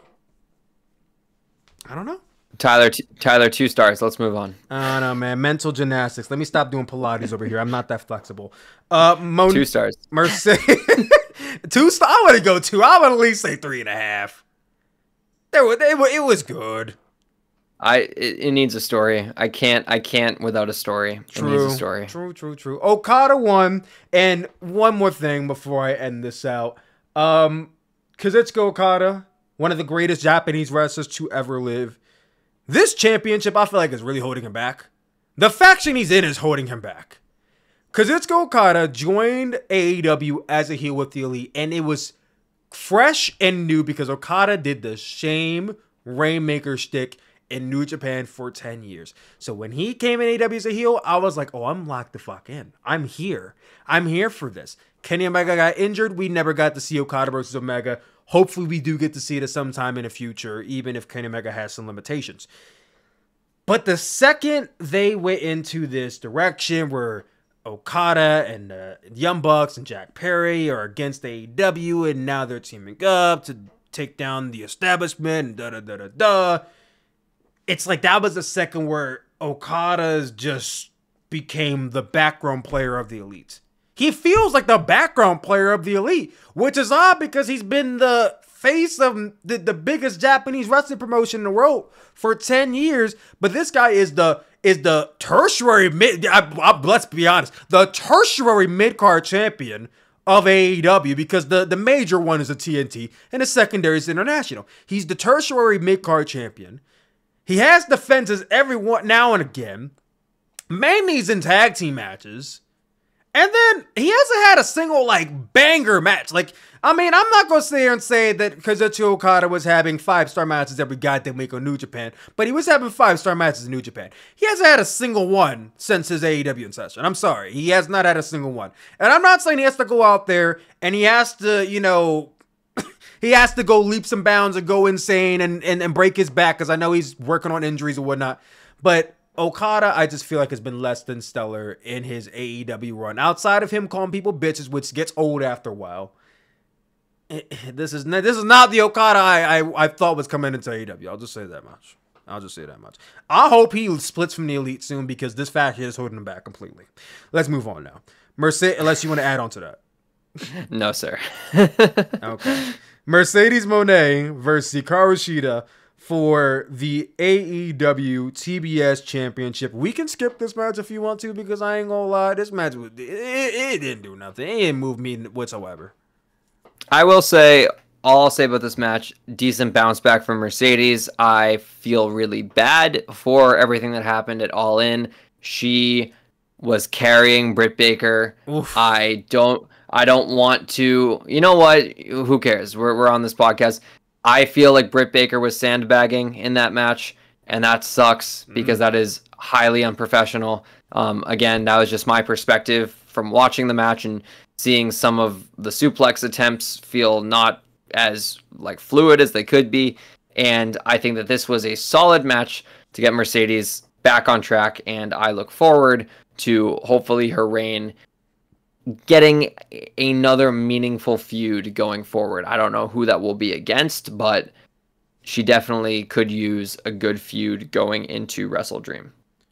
For sure. And, touching upon someone else, the current AEW Women's Champion, Mariah May, she could use one too, because it seems like ever since she beat Toni Storm, they kind of don't know what to do with her. So I think AEW might have 2 women's champion issues right now, but we'll see what happens. To be fair, I know it feels like we're in a new stage of AEW because we just had a pay-per-view, but Mariah May only won the title 2 weeks ago. That's fair. And they couldn't fit her on this card, so I don't want any accusations of AEW doesn't know what to do with Mariah May right now. It's clear that they wanted to kind of condense this card a bit. Only 8 matches on the main show. Mariah May didn't fit into the plans. They're not going to rush her into a storyline built over the course of 2 weeks of TV. We can revisit this in a month and see where Mariah May is at, but right now, I think she's doing a great job on the press tours and on her Dynamite segments and on her pre-show segment of reminding fans that she is champion. She is not someone to mess with, and hopefully that leads into a feud pretty soon. No, you're right. I gotta give him more time. So it's been 2 weeks. I forgot. All in was 2 weeks ago. You have that one. We then get into the co-main event of the evening. AEW World Champion Bryan Danielson defending his championship against TBS Champion Jack Perry. And this is where I'm going to speak on it. TNT. He's not a woman. TNT. Yeah, true. TNT Champion. Well, if you're CM Punk, maybe he is a woman to you. TNT Champion Jack Perry. The fact that there were 4 if you count the Fatal 4-Way, 3 champion versus champion matches on this show is honestly ridiculous. It's ridiculous. That is an indictment on how many championships this company has. And honestly, it starts to make you wonder, how many stars has AEW created if we're cycling through champions for other champions to go up against? And I'm not going to get into the debate that, they made no champions, they've made no stars, because they have, obviously. But how many are they creating at the moment if we're cycling through champion versus champion matches? That's the question I want you guys to ponder on. That's a good point. Yep, getting into this match. I thought it was good, nothing crazy, nothing special. I wasn't expecting the world from Jack Perry versus Bryan Danielson. Bryan Danielson obviously can carry Jack Perry to a really good to great match. I think this was good at best. Any takeaways from the match itself before we get into the end segment? I will say I was very frustrated at Jack Perry being Danielson's first challenger at first. And then I realized, you know what? 2-week builds. It's going to be in Chicago. Who is someone you can slot in there to get a lot of heat in Chicago? It's Jack Perry. So in that sense, I thought it made decent sense. But yeah, the magic of this match is not the match, but rather the post-match angle, which left me pretty speechless. Yeah, so after the match is over, Bryan Danielson is standing. Jack Perry's in the ring. We see Christian Cage and Luchasaurus and Nick Wayne and Mother Wayne. They're all coming down to the ring, and Christian Cage has, I want to call it the briefcase, but it's more of like a, what is it, like a folder? It's just a contract. It's like a clipboard. A contract. It's basically AEW's version of Money in the Bank, which I like because I like them having a Money in the Bank kind of briefcase. I'm curious about how AEW treats it. And they walk down. There's no sense of urgency. They just walk down to the ring, which I'm a little iffy on that. But okay, we'll bite because Christian has a posse behind him. He's confident he could take down these two people if need be. Now Luchasaurus is in the ring, I think, before this point, and he stares down Jack Perry. Now I'm interested in that because Jack Perry, Jungle Boy, obviously with Luchasaurus, they have history with each other. It made me think, would Luchasaurus leave this faction to join the Elite, take off the mask possibly? Because for all that Luchasaurus is a great talent, he is another person I think is tremendously being held back by the faction that he is in. And it is not even really the fact that they're holding him back. It's more so that they keep on delaying this inevitable break that he's going to have, of course, if it happens, because let's be honest, Tony Khan has a track record of having potential breakout stars, and then they just never seem to leave. Britt Baker, Jamie Hayter, breakup never happened. Dan Garcia, Chris Jericho, breakup never happened. Like this is a repeating trend, and I'm praying this is not the case of Luchasaurus, but this has been going on for an entire year now. So where we're heading, I'm still struggling to find a path to. But they stared each other down. I said, there's something here. And this is when Christian Cage and him, they're coming down to the ring, and Bryan Danielson's beating them halfway. And then we see, who was it first? I think it was Claudio comes out, and then it's Moxley and Pac, and we're seeing this face down at this point. I don't know where Jack Perry is at this point, but we see this face down between the Blackpool Combat Club and the Patriarchy. And I said, holy shit, like I think this is the first time they ever faced off with each other. Like faction versus faction warfare outside of the Elite versus AEW. Like this is actually interesting and cool, and I want to see this happen. Let's go. And they back off, the Patriarchy backs off, and now we have just the Blackpool Combat Club in the ring, and they're celebrating. We haven't seen Bryan Danielson, I believe, with all the Blackpool Combat Club and God knows how long. So now we're seeing the visual of Bryan and Mox and Wheeler and now Pax in there and Claudio all standing tall. It's a great sight to see. It's awesome. And then Claudio uppercuts Bryan Danielson. And I saw some people online saying, oh, Bryan no-sold it. What kind of segment? I don't think people understand nuances and how subliminals and how subtle stories are told. But Danielson didn't no-sell it. I don't know if people ever heard of shock. But he was in shock. He was in shock. Bryan Danielson just got uppercutted by someone who he thought was his friend. Mind you, Bryan Danielson is also still riding a high off of adrenaline. So it's not hard to think that, someone running off adrenaline can take an uppercut and be okay. Bryan Danielson, the wrestler, can take an uppercut and he's okay. So yeah, he gets hit. He looks up and he's like, what are you doing? What are you doing?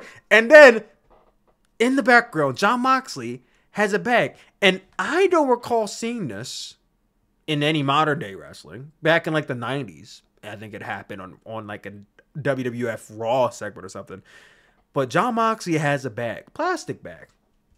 He takes the bag and he puts it over Bryan Danielson's head and he proceeds to suffocate this man with the bag. And it is so disturbing because that is such a great length to go to try and hurt somebody, because the assumption is if you put a bag over my head, I'm assuming that you're trying to fucking kill me. I'm not assuming that you're trying to hurt me. I'm assuming that you're trying to take me out permanently. Because if you put a a plastic bag over my head and I can't grasp for air and pull a hole, bro, I'm dead. I'm dead. That's attempted murder. So firstly, I'm in complete shock over the spot, but then I'm in shock that Jon Moxley's doing it because there was no build or lead to this happening. They just kind of turned on him.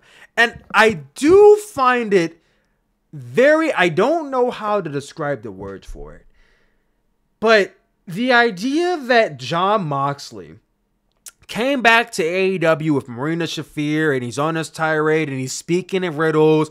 This is not your company anymore. And now he's out here attempting to kill Bryan Danielson. Like, what is going on?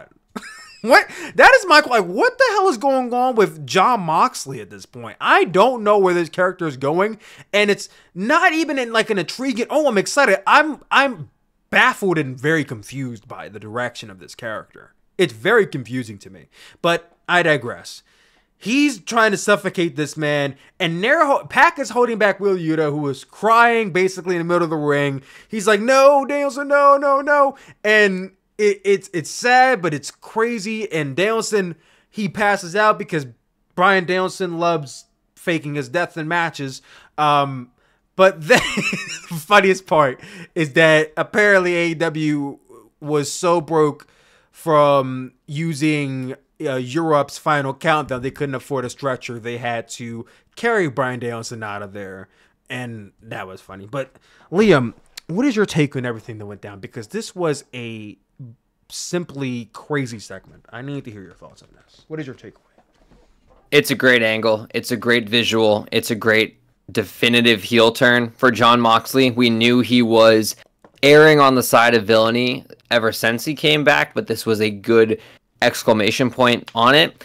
I'm not too crazy about the idea of kind of forming a new Blackpool Combat Club within Jon Moxley's new direction. I never like when they do that. I like when we start from scratch. I was frustrated when the Jericho Appreciation Society just kind of became Inner Circle 2.0 when they brought in like Sammy Guevara and Jake Hager, and I think the only person from the original Inner Circle that wasn't in Jericho Appreciation Society was Santana and Ortiz. And so right now, the idea of Moxley's group being Moxley, Claudio, and Pac, and Marina Shafir. I guess Claudio's the only carryover because Pac was never technically Blackpool Combat Club. But either way, I'm fascinated with Moxley's direction. I like this idea of him being like this like sadistic killer, essentially. And it seems like him attacking Danielson was not out of a hatred for Danielson, but out of like some sort of weird for the greater good purpose that we just don't know yet. And so again, he keeps saying, that this is no longer Tony Khan's company. What does that mean? Does that mean Shane McMahon is coming in? Does that mean something's going to happen with Bloodsport? I noticed that Bloodsport's next event is the same weekend, also in New Jersey as AEW Full Gear. So I think that there could be crossover there. Either way, I'm just happy that this storyline got a huge boost of momentum, and it just adds to making Dynamite must-watch TV this Wednesday. The one thing I honestly don't like leaving it, though, And again, I don't want to spend too much time on it because we still got to get to Swerve Hangman, and we've spent a lot of time on good old Daniel Garcia, good old Danny Boy. But anyways, the one thing I fear, I really am not interested in seeing Moxley versus Danielson again for the AEW title. We did that match. I believe, first time in AEW Revolution. We talked about this like a month ago, didn't we? Over the phone. Yeah, we did. William Regal debut, forming of the Blackpool Combat Club. I saw Moxley versus Danielson in the finals at Grand Slam in 2022, and I want Danielson to have fresh matchups on this retirement tour.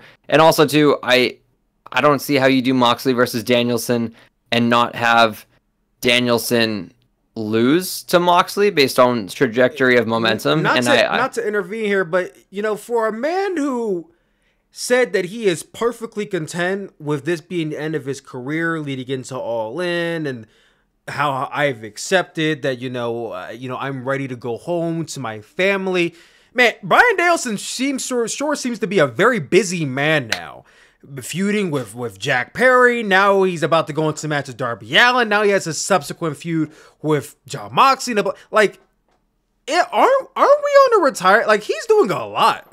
He's doing a lot. But back to your point. I'm sorry to interject about that. I just feel like he's doing a lot for a man who's content with retirement, I'm glad you mentioned that, actually, because Darby Allin did win some match earlier this year. Maybe, I think it was the Royal Rampage earlier in the summer, where he has a AEW title shot in the future. And if they're going to do... Actually, that makes a lot of sense. Darby is a Washington guy. Wrestle Dream this year, I believe, is in Washington. If we're going to do Darby versus Danielson, two Washington State guys at Wrestle Dream, and Moxley kind of like willing on Darby to win because he's been calling out Darby. Actually, I do see where the storyline is going, and I don't think it's leading to Moxley versus Danielson. And I'm optimistic at Danielson versus Darby because then that allows Danielson to beat Darby and Darby on the other side to kind of be the subject of punishment from Moxley for not fully stepping up and fully being who he could be. So actually, you mentioning Darby has me bought back into this angle, and I'm just honestly kind of holding my breath for what happens on Wednesday. But now I question you this because they did, now this could have been a flub, but as far as I know, they did officially announce on commentary that Bryan Danielson is going to be challenging Darby Allin at Grand Slam in New York in like 2 weeks' time. So you were insinuating that they're going to be you see them having a match at Wrestle Dream, but they're having a match much sooner than that. So how would you even get to Wrestle Dream? Because you and I saw the rumors, they're thinking about having Darby beat Bryan Danielson. Maybe this is it. Like I think we both seen the same rumors. And if you're going to have Darby beat Bryan Danielson at Grand Slam, and that's kind of Bryan's swan song, then I don't really understand what the point of Jon Moxley doing all this to Bryan really was.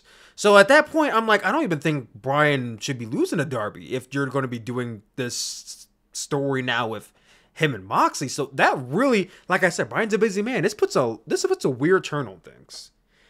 And then there's also the intertwining of Jon Moxley calling out Darby Allin when he first came back.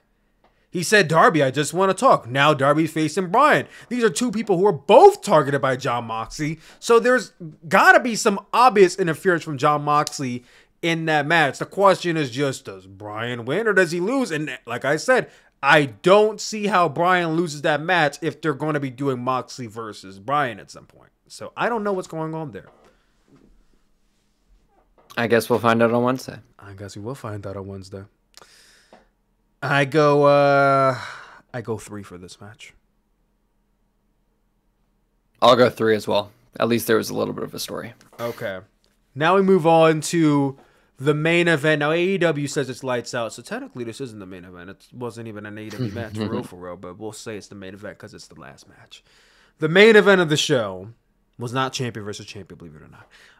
Hangman Adam Page challenging Swerve Strickland for the No, it wasn't. My bad. I'm sorry. This was a lights out steel cage match. See, in my head, I'm thinking World Championship, but it was the last match. No, just stay straight up lights out steel cage match between these two men who have this year-long blood feud running with each other.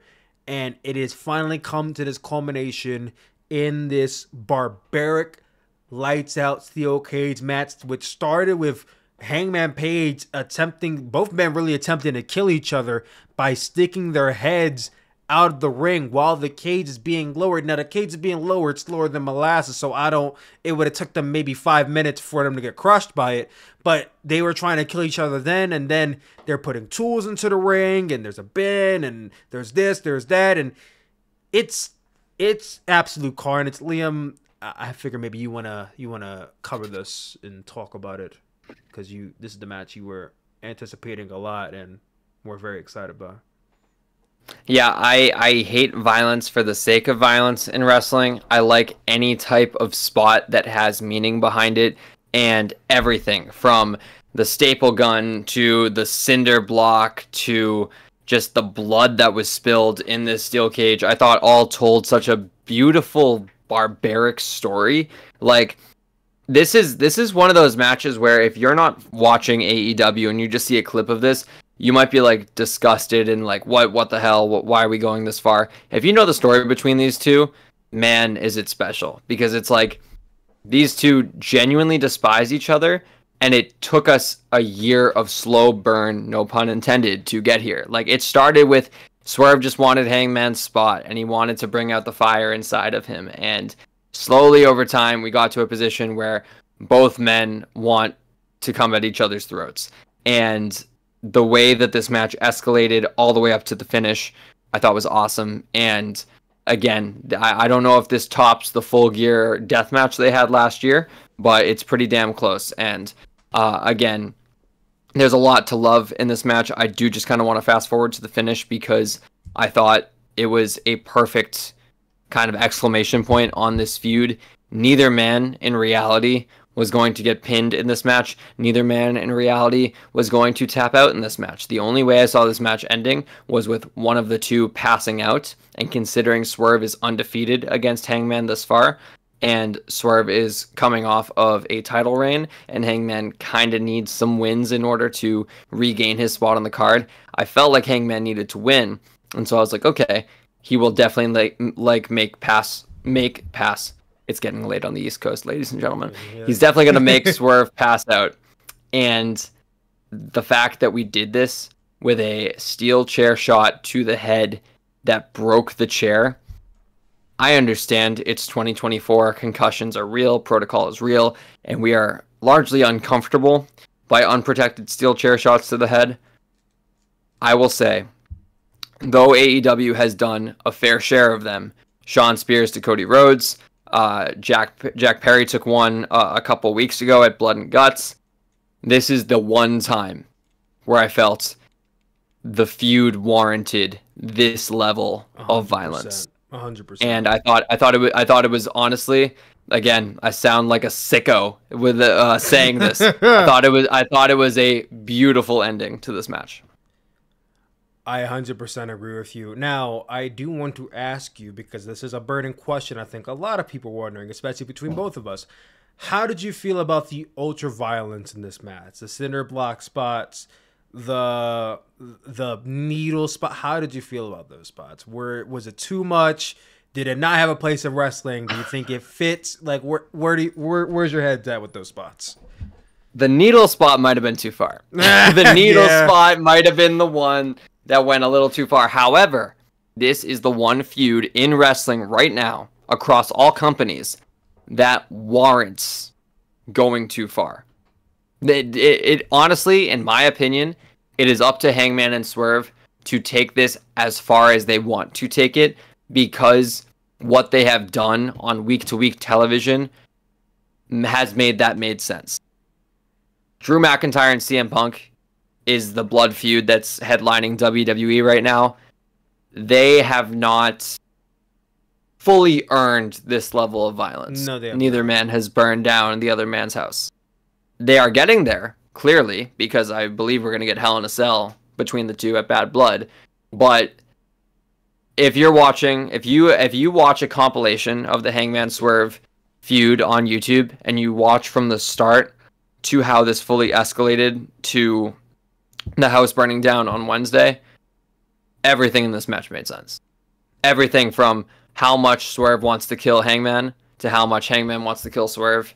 They're going to go by any means necessary. And no one is trying to kill someone in a wrestling ring by, hitting a power bomb or Irish whipping into a clothesline. No, they're gonna get dirty. And all the violence in this circumstance made sense. And I will say too, this was honestly going to be one of our big topic questions throughout this whole show, because there was violence across the entire pay-per-view. Willow and Chris Statlander, of course, the ending of Bryan Danielson and Jack Perry and all that. I will say, while AEW does have a habit of being more rated R than most Western promotions that are on television, I'm okay with the level of violence they showed on this pay-per-view because of a tweet I actually saw where it was All In 2 weeks ago was for people who wanted AEW WrestleMania. There were grandiose moments, big entrances, not a lot of blood spilled, a lot of a multi-man ladder matches and stuff like that. It was the WrestleMania spectacle that you want out of a stadium show for AEW.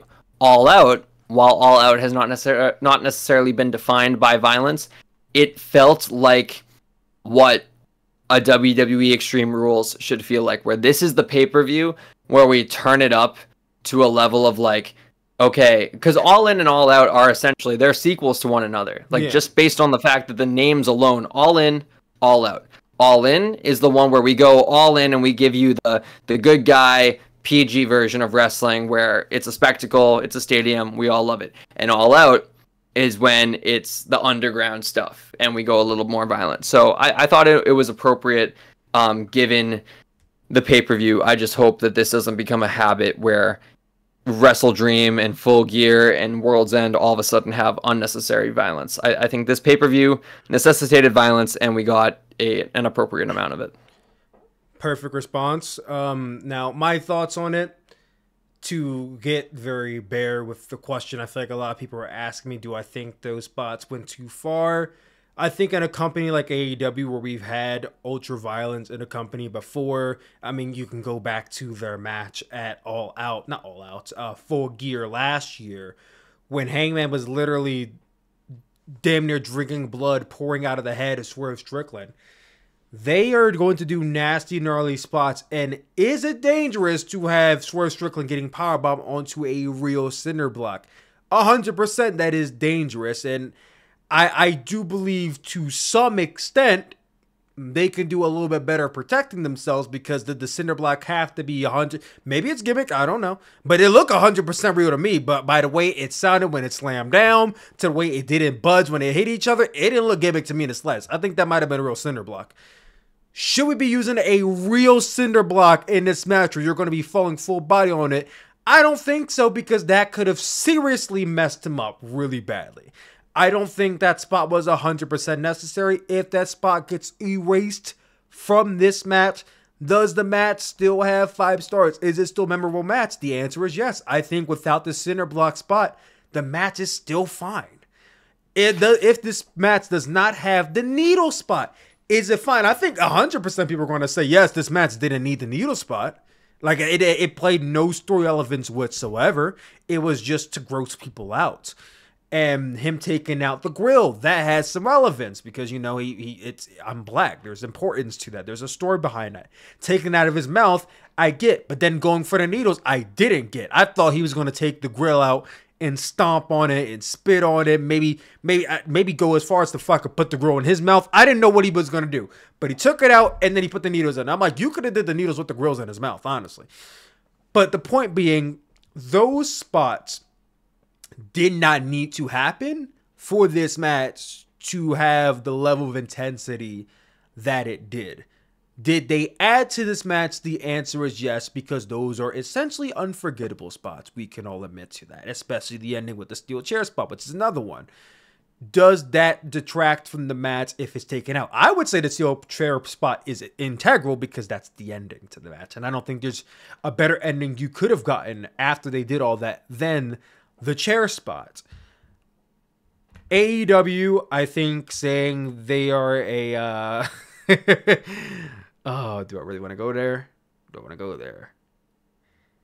You have to now. You already I teed committed it up. to it. You know, when AEW says it's one of the safest work environments, but then you do spots where someone is getting powerbombed onto a real cinder block, I think it's very counterintuitive of that statement. So Tony Khan may want to watch himself when he's highly praised, because I know Tony Khan tends to be very robotic in the way he praises AEW. It's like you can't really say stuff like that, and then you do spots that are unnecessary and can really endanger your talent. Now, these are grown-ass men at the end of the day, so if they want to do these spots, who am I to say you can't do that? Just be safe, because I don't want you getting seriously hurt and injured and paralyzed, and I also don't want to be fucking traumatized because you wanted to do some dumb shit. So that's all I'm going to say about it.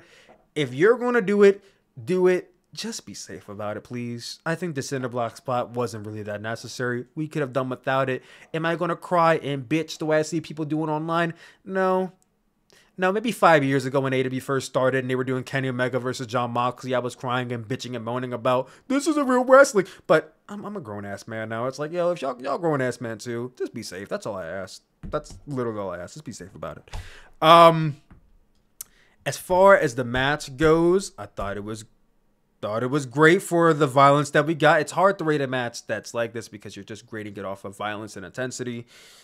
I mean, I will go full 5, but I do have a worry, and I feel like I've been saying this for every fucking match, but I do have one worry.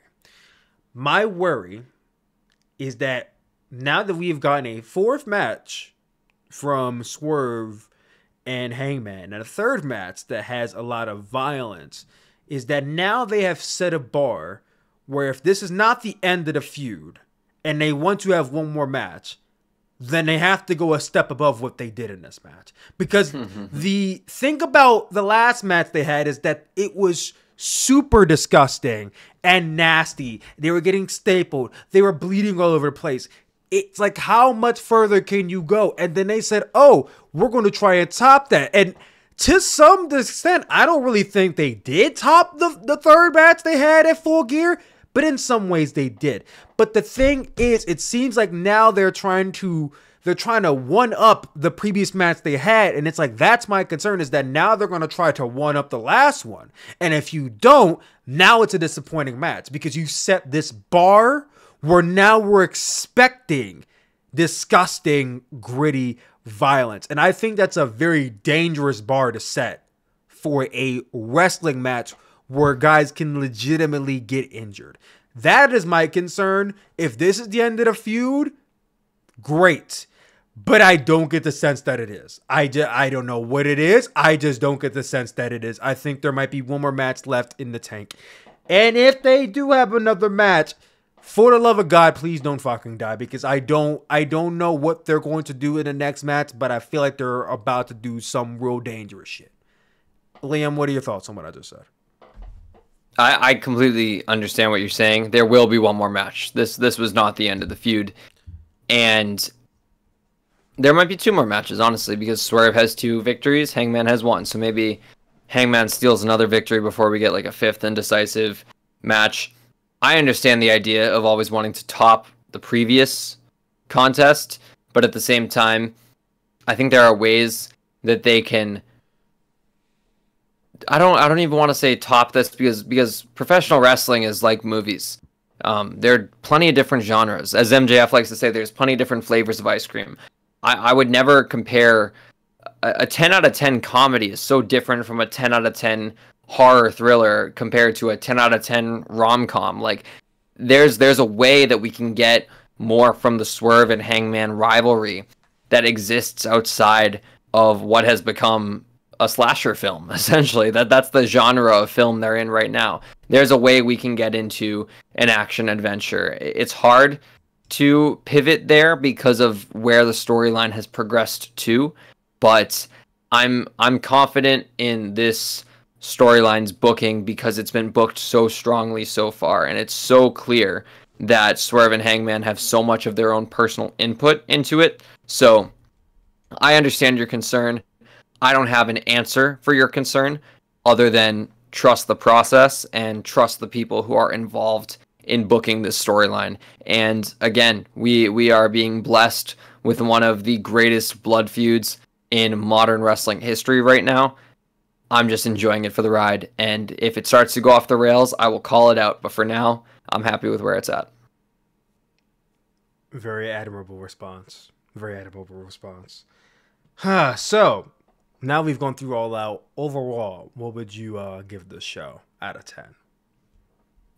Out of 10 is tough because, you never want to give your 10 out of 10s early because then it makes it feel less special. I'm going to stop stalling. I'm going to go a solid 8.1 out of 10. I think that there were a lot of highlights in this pay-per-view.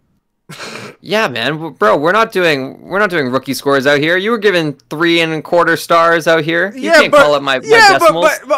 But 5 stars versus 10 is basically the same thing, but with a bigger spectrum of numbers. So once you narrow it down to 8.1, bro, just say 8. Just say 8. I hate round numbers, Tyler. I hate round numbers. When we go out of 10, there's decimals involved. Okay. You want me to go 8.25? You want me to go 8.25 out of here? Just say 8. Fine. All right. For the sake of time, I'll go 8. Again, a decent amount of highlights, but I felt the highlights were more about the angles and not about the matches, which is fine. Again, this is an epilogue show. All In is the main course, and All Out is essentially an extended post-credit scene to see where we are taking AEW into the fall. And I'm confident with the product. I like the storylines. I like the new developments. But again, I'm not going to overinflate the score because of the fact that the matches and the stories were not as good as they could be. And that's okay, because at the end of the day, this is what I want to call a transitional show. It's definitely not a filler show, but it's a transitional show. It is getting us to the bigger stuff that is coming down the line. I would give my rating. I would also give an 8 out of 10. I thought it was a great show. It was nearly a fantastic show. There were some things about this show that wasn't crazy about, particularly, like I said, the Monet Ishida match, the tag team match. I feel like when you have blemishes, it's hard to give it a 9, and definitely hard to quantify giving it a 10. But an 8 is a fair rating in my book.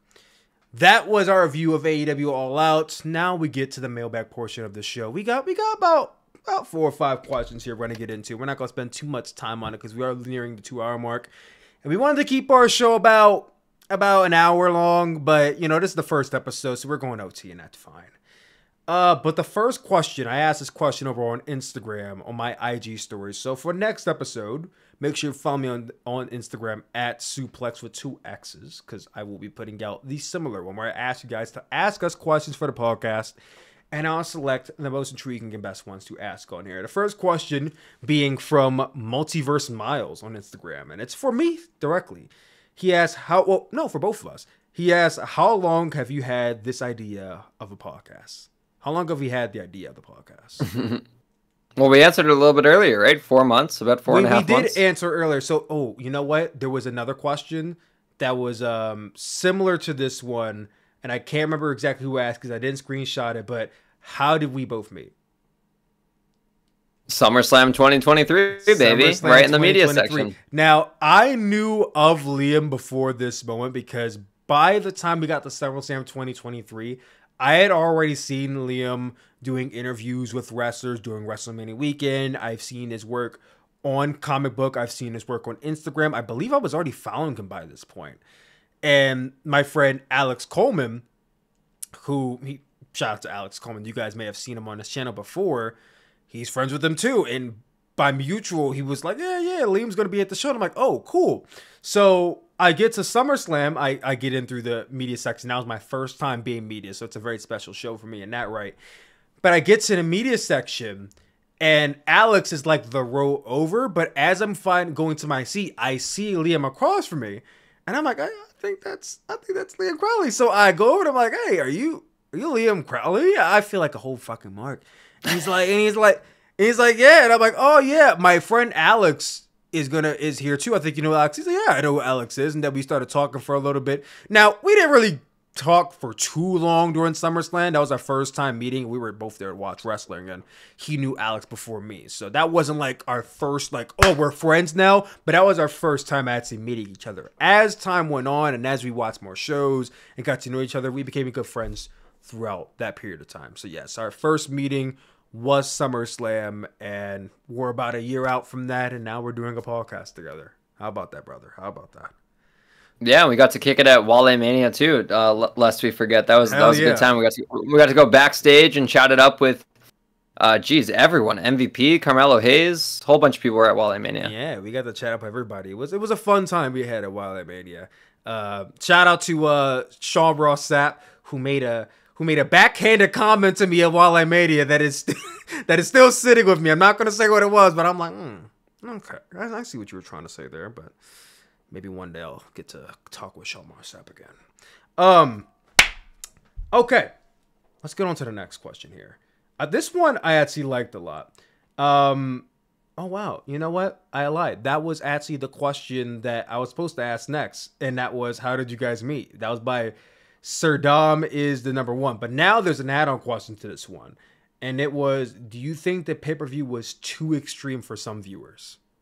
Do you think AEW All Out was too extreme for some people? I mean, a simple answer is yes, because we're not all built the same. Some people have thinner skin than others. Some people, as you saw on Twitter, were losing their minds and thinking, oh, this has no place in pro wrestling. Like, yeah, the answer is yes. It was too extreme for some people. And to those people, if they don't like it, there's WWE that's not going to do that type of violence. So there's alternatives. Isn't that right? The alternative to WWE, if you didn't like the alternative, well, guess what? There is an alternative to the alternative. So that's my answer. Yeah, some movies are too extreme for kids, and they're rated R, and that's why. Like, that's all it is. It's different genres, different flavors of ice cream. Exactly. Simple as that. All right, so our next question comes from Matthew7479264. Hope that wasn't your social security number or something like that. He asks, if you could go back and sit front row at any wrestling event, which one would it be? I've been to 74 wrestling events. And I think I've only sat front row at like 6 or 7 of those shows. If I could go back and sit front row for any of the shows that I've been to, I think I would want to say Wrestle Kingdom 14 Night 1. That show, that was my first New Japan show in the Tokyo Dome, my first Tokyo Dome show. I went solely, I said to myself, if Kota Ibushi wins this year's G1 Climax, I will go to Tokyo to see him perform because that's my favorite Japanese wrestler of all time. And he won. Tickets to Japan were cheap at the time in 2019. People still don't believe me to this day, but I got receipts, man. My ticket to and from Japan was like $636. So I said, I ain't really spend much of a dime on this fucking flight there. I might as well just go all out and go to the show. So I flew to Japan and, Kota Ibushi, it was a very, emotional moment for me being there, hearing his entrance. Like, this is the man that single-handedly introduced me and got me into Japanese wrestling. And now I am here in the biggest stage of Japanese wrestling. And I'm watching him in the main event against Kazuchika Okada, possibly the greatest Japanese wrestler to ever live, for his first opportunity at the IWGP World Championship. It was special, and it was a fantastic match, and it sucked that I was 14 rows back and I barely could see the ring. So if there was one show I wish I could have been front row for, it was that one. It would have been Wrestle Kingdom 14 Night 1. Happy to announce here, for those of you who don't know, that I will be going back to the Tokyo Dome. I will be going to Wrestle Kingdom 19. And AEW / New Japan / Ring of Honor / CMLL / this company, Wrestle Dynasty. I'll be back in the Tokyo Dome 5 years later. Unfortunately, I don't think Ibushi will be in the main event, and he shouldn't be wrestling on the show given his condition. But it was special then, and I think it's going to be special now. So yes, I would say for me, if I could go back and sit front row for any show, it's Wrestle Kingdom 14 Night 1. Liam Crowley, what say you? WrestleMania 40 Night 2. I know it was only a couple months ago, but I was in the press box losing my mind. for what is to me the greatest 5 minutes of professional wrestling ever composed. That being Cody versus Roman, when we get in succession Jey Uso, Solo Sikoa, John Cena, The Rock, Seth Rollins in Shield gear, when for half a second I genuinely believed Jon Moxley, Dean Ambrose was going to come through the crowd with Seth for whatever reason, and then capping it off with The Undertaker. I love the moment from the press box, but the reality is the press box, especially at a stadium show, is such a disconnect from the audience. You almost feel like you're watching it on TV because of just where you're sitting and you're behind glass and all that. Fortunately for night 2, we were able to open up the windows so we could actually hear the stadium rather than have to have the 2-second delay of commentary coming through the TV, which really did sour night 1 for me, not gonna lie. And if I could have been ringside for that and left the laptop closed and not worried about content creation or article writing and just locked in on being a fan and soaking in that 5 minutes, it would have been really special. And of course, we can't forget about all the other stuff that happens on night 2. The whole card from top to bottom was probably, to me, the greatest WrestleMania show I think ever produced, at least ones that I've watched live. It's hard for me to go back to the old stuff and watch it on replay and have it stack up against anything that I've watched live. So yeah, my long answer is WrestleMania night 2, even if it's just for those 5 minutes. Yeah, I was about I was on the floor and I was about, I want to say, 6 rows from the ring. So I had a tremendous seat. The next question here from Fig Fanatic. What made you start making content about wrestling? For me, it was 2011 when I first started making YouTube videos, because I was a young kid who was inspired by PewDiePie and Smosh and Shane Dawson and Toby Games and said, oh, if they could pick up a camera, start recording, I could do the same thing. Did I want to be the next YouTuber? No, I just started recording because I wanted that fun. And I started making gaming content with this girl who we were both popular. I mean, we were both not popular. We were both motivated, and we wanted to be YouTubers when we grew up. At that point, we're like, yeah, we're gonna be YouTubers. We're gonna be this, and we made a gaming channel, and that didn't really pan out exactly how I wanted it to. I'm hoping she's doing well these days. But a couple years after that, I was still doing YouTube at the time, but I started to have this inkling, like, I see guys that already make wrestling content. At that point in time, I was listening to the Solar Monster Sounds Off, who I've been listening to since 2014, the greatest wrestling podcast out there, not named Sooplex and Liam Crowley. But I was listening to him. I would listen to Delexman, who's Alex's World now. We're not fond of each other, but that I will give him credit. That is the guy who really got me into doing this as well, especially being a black creator in the space. He was one of the very first.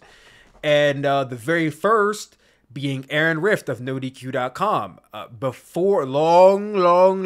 before Sooplex became a mark, he went to this website called NoDQ.com because his parents couldn't afford to buy him pay-per-views. And the only way I could know what was happening during these shows or after the show was to go to NoDQ.com and look at the live results that were made by Aaron Rift. And Aaron Rift would make these Q&A videos that I would watch basically every time we put them out. Like, hey, hello everybody, Aaron Rift here. Welcome back to a Q&A video. I still remember the exact intro and everything. And I'm like, oh wow, there's somebody who talks about wrestling. This is cool. And I was inspired by that and Alex's World and Solomars. And I said, you know what? I'm going to just start making wrestling videos. I want to get my voice out there. I feel like people might want to hear what I have to say. Who knows? And there's no one to talk to about it because I didn't have any friends that watched wrestling at the time. So this might be my way to find more friends. So I started making wrestling content in 2015. I've been making it ever since. And admittedly, I think I think I've gotten to a point where I want to make more than just wrestling content, but I still enjoy making wrestling content. Liam, how about you?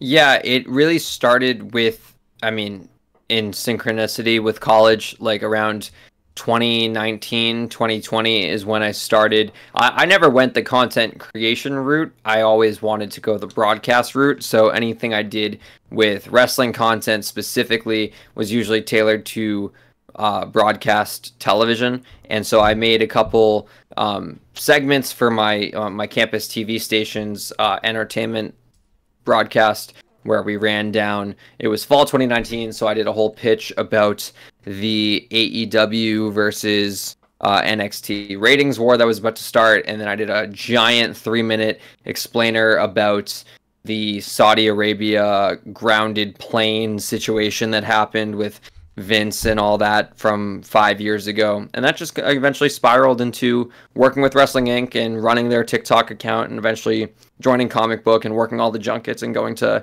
WWE shows. And yeah, definitely as the year progresses and I start to kind of find my footing a little bit more, I definitely want to start doing a bit more independent content where the reins can kind of be off and we can talk super freely and not have to worry about any type of quotas or restrictions and stuff like that. And that is honestly where I get a lot of creative satisfaction from just doing this podcast and talking about wrestling like two fans with a higher level of intellect on it, because we consume so much of it. So yeah, it's been a fun ride, and we are not even in the end of the first inning yet. We're at the very beginning. The game just started, baby. The game just started. Exactly, man.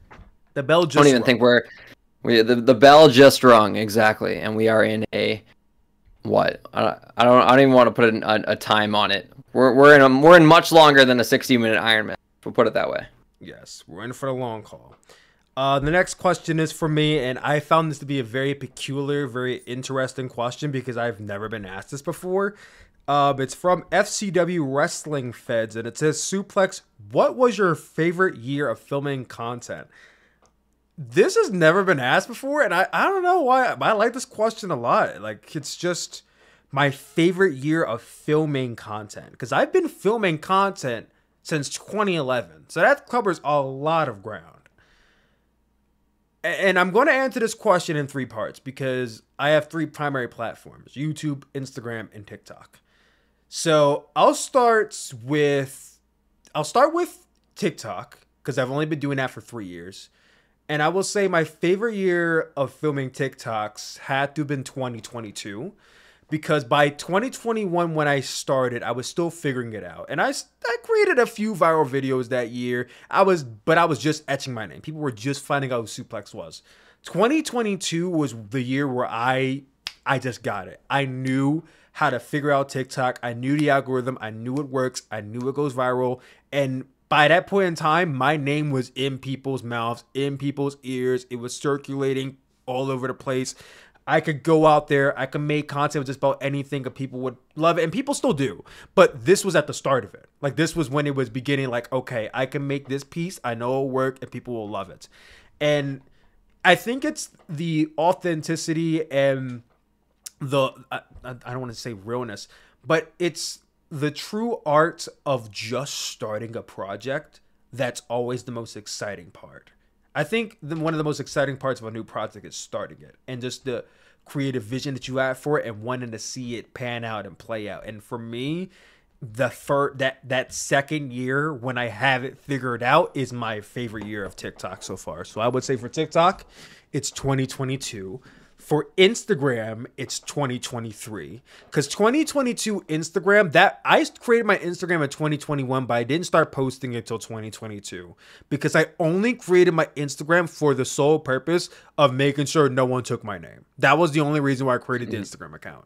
I had no intention on posting to Instagram. And I said, okay, well, since I have it, I might as well repost my TikToks. I started doing that and it took off. I started blowing up on Instagram at a level that I have never blown up on any platform ever.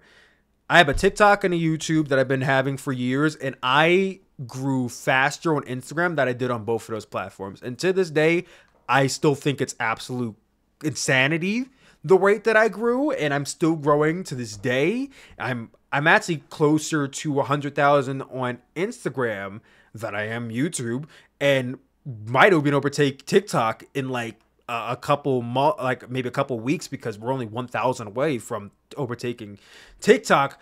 But Instagram, I would say it's 2023, because that was the year when I actually started making content for the platform that wasn't just reposts from TikTok. Like, I started to get a bit of a mind for, okay, this content works on this platform. And what really worked for me on Instagram was live show clips. Like, when I was at the live shows, I would record my reaction to it and I'll put captions, and those went fucking bananas on Instagram. Did it go bananas on TikTok? Sometimes. On YouTube, not at all. YouTube didn't care for that shit. But Instagram, they ate that shit up. So that was the year I figured that out, and I was still growing, and it was new because I'm now figuring out how to use this platform that I've never really cared about. Like, when I was in high school, yeah, I had an Instagram because all my classmates and friends had one. But did I care? No, I didn't really care about Instagram then. I never cared about it, but now I do, and I have a solid audience and community on Instagram, and I treasure it and I love it. And yeah, so 2023 is definitely that year. No slouch to this year. I had a great year this year as well. If anything, I made more money this year on Instagram than I ever imagined that I would. Like, I don't want to get into my wallet and shit, but Instagram earned me a lot of fucking money this year. So I would want to say this year because of the money, but for the creativity and the growth, I gotta say 2023. And for YouTube, that is a tough one because I've been doing YouTube for, like I said, since 2011. I think I would have to kind of nail it down by 3 years. The first being 2018, because that was the year when I started getting into New Japan. And I like to say I was a New Japan creator that year, but all of my content revolved around New Japan. That was all of my content in 2018. And I was uploading videos to like 50 and 100 viewers, but I had so much fucking fun learning about a new wrestling promotion in a different culture, in a different languages, where wrestlers I'd never heard of. It felt like I was being a wrestling fan on a newer face. Like, I felt like the first time becoming a wrestling fan, because these are people I've never heard of, people I've never seen before. Like, again, a language I've never heard, and I'm almost kind of learning pseudo through watching this show. It's an experience you could only have when you're watching wrestling for the very first time, and that's the feeling I had watching and reviewing New Japan. So 2018 is definitely that year. The second year, I would say, actually might be the following year, 2019, because that was the year when AEW first started, and then my content started to drift to New Japan and AEW, and just the excitement of this promotion that's finally starting up and combating WWE, because at the time, I fucking didn't like WWE at all. I wasn't watching any of the shows. But there's this new company that people are excited about, and going to the first Double or Nothing, and there's this excitement around it. I got to vlog it. I got to, 2019, 2018, first 2 years. And then the last year, I'll put in that 3 block, I would have to say has to be 2023. Because that year, that was, I think, the first year in a while where I was creating long form content again. And it felt fresh and new, because I've been focusing so much on short form content for the last 4 years that I kind of pivoted away from long form. And not because I don't like it, it's because I just don't have time, because I work a full-time job too. But I felt like I had a lot more time to kind of do it last year. I made time to do it last year, and seeing the growth from it and seeing people, actually watch it, because at a time when I was making long form content in years past, I was doing it to 100, 200, if I'm lucky, 1,000 views, if I'm lucky. But now I'm creating long-form content to hundreds of thousands of people who watch my content on Instagram and TikTok. So that was a whole different ballgame for me. And now I can do that, and I'm confident that it'll do good numbers. But 2023 was the first year where I made long-form content, and I felt like people were actually listening to what I had to say. People cared about what I have to say.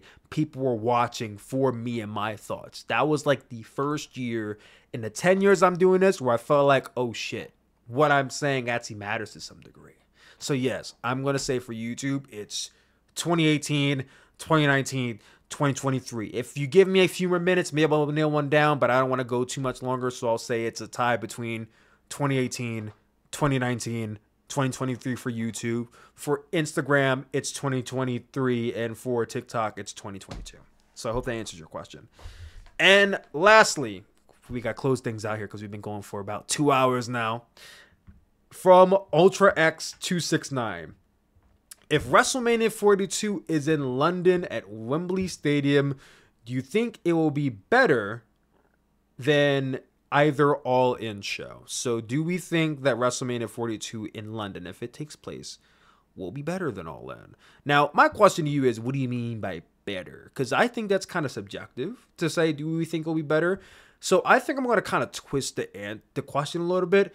Do you think it will gross more than All In and perform better than All In? And to that I say, without question it will, because it is WWE's first international WrestleMania since what was like WrestleMania 18 in Toronto? And even that's not international because that's still North America. I know Canadians don't want to hear this, but yeah, it's North America still, so I don't count that one. So they've never done an international WrestleMania. The very first one, the very first WrestleMania that takes place outside of the Americas, you could put it anywhere in the world, it's going to do monster. Probably an instant sellout, I'll be honest. Because you're going to have people from all over the fucking world to travel to this WrestleMania because it's the first of its kind. No shortage of people from England and Europe are going to be there.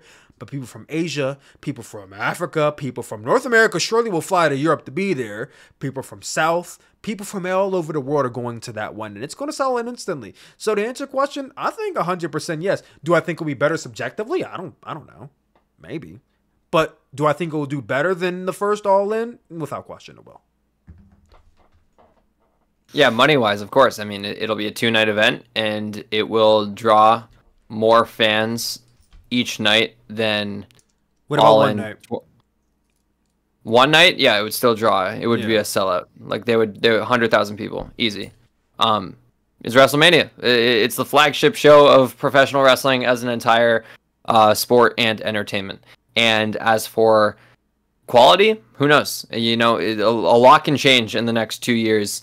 In WWE, they have a good thing going right now. Can they sustain this strong momentum in all the way to 2026? Again, who knows? I never want to say one company will do better than another company just because one company is one company. Like, no, a lot of things got to go right for WWE to have a better show. A lot of things got to go wrong for WWE to have a worse show. But in terms of a financially successful show, yes, anywhere they go internationally, they're going to make a lot of money.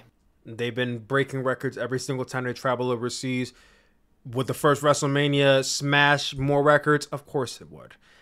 And like I said, I think without question, it would outperform All In Wembley simply because, again, it's the novelty of it being the first international WrestleMania ever. That alone, it outsells it. And it's no slouch to AEW All In. It's fantastic they're able to run Wembley Stadium being a company that's 5 years old. But when you pair it up against the juggernaut that is WrestleMania, I'm sorry, it's not touching it. It just wouldn't. Not overseas, it wouldn't. Simple as that. But that ties things up here for the very first episode of the Sooperplex Podcast. I've been Tyler Sooplex. This has been Liam Crowley. Ladies and gentlemen, be sure to subscribe to this YouTube channel for more Sooperplex episodes, which will be coming to you Monday mornings. Can't wait for you guys to listen in more. Liam, where can they find you? At Liam T. Crowley on all socials, spelt like it sounds, and I will have a lot more interview clips going on my Instagram in the wrestling world. If you're listening to this right now, I got some stuff with Liv Morgan coming very, very soon. And if you're listening to this in the future, stay tuned because you never know who I'm able to round up for an interview. So lots of fun stuff, always on my Instagram reels, some random thoughts on my Twitter, and occasionally some archive clips on my TikTok as well. Always active on all three, so you're bound to get something entertaining if you're tuning in. And I'm Sooplex. You know where to find me on all the platforms. Just search the name, and I will appear, much like Joe Hendry. Just say my name, and I'll appear, baby. All right, guys. It's been real. We'll talk to you next Monday. Have a good everyone. See ya.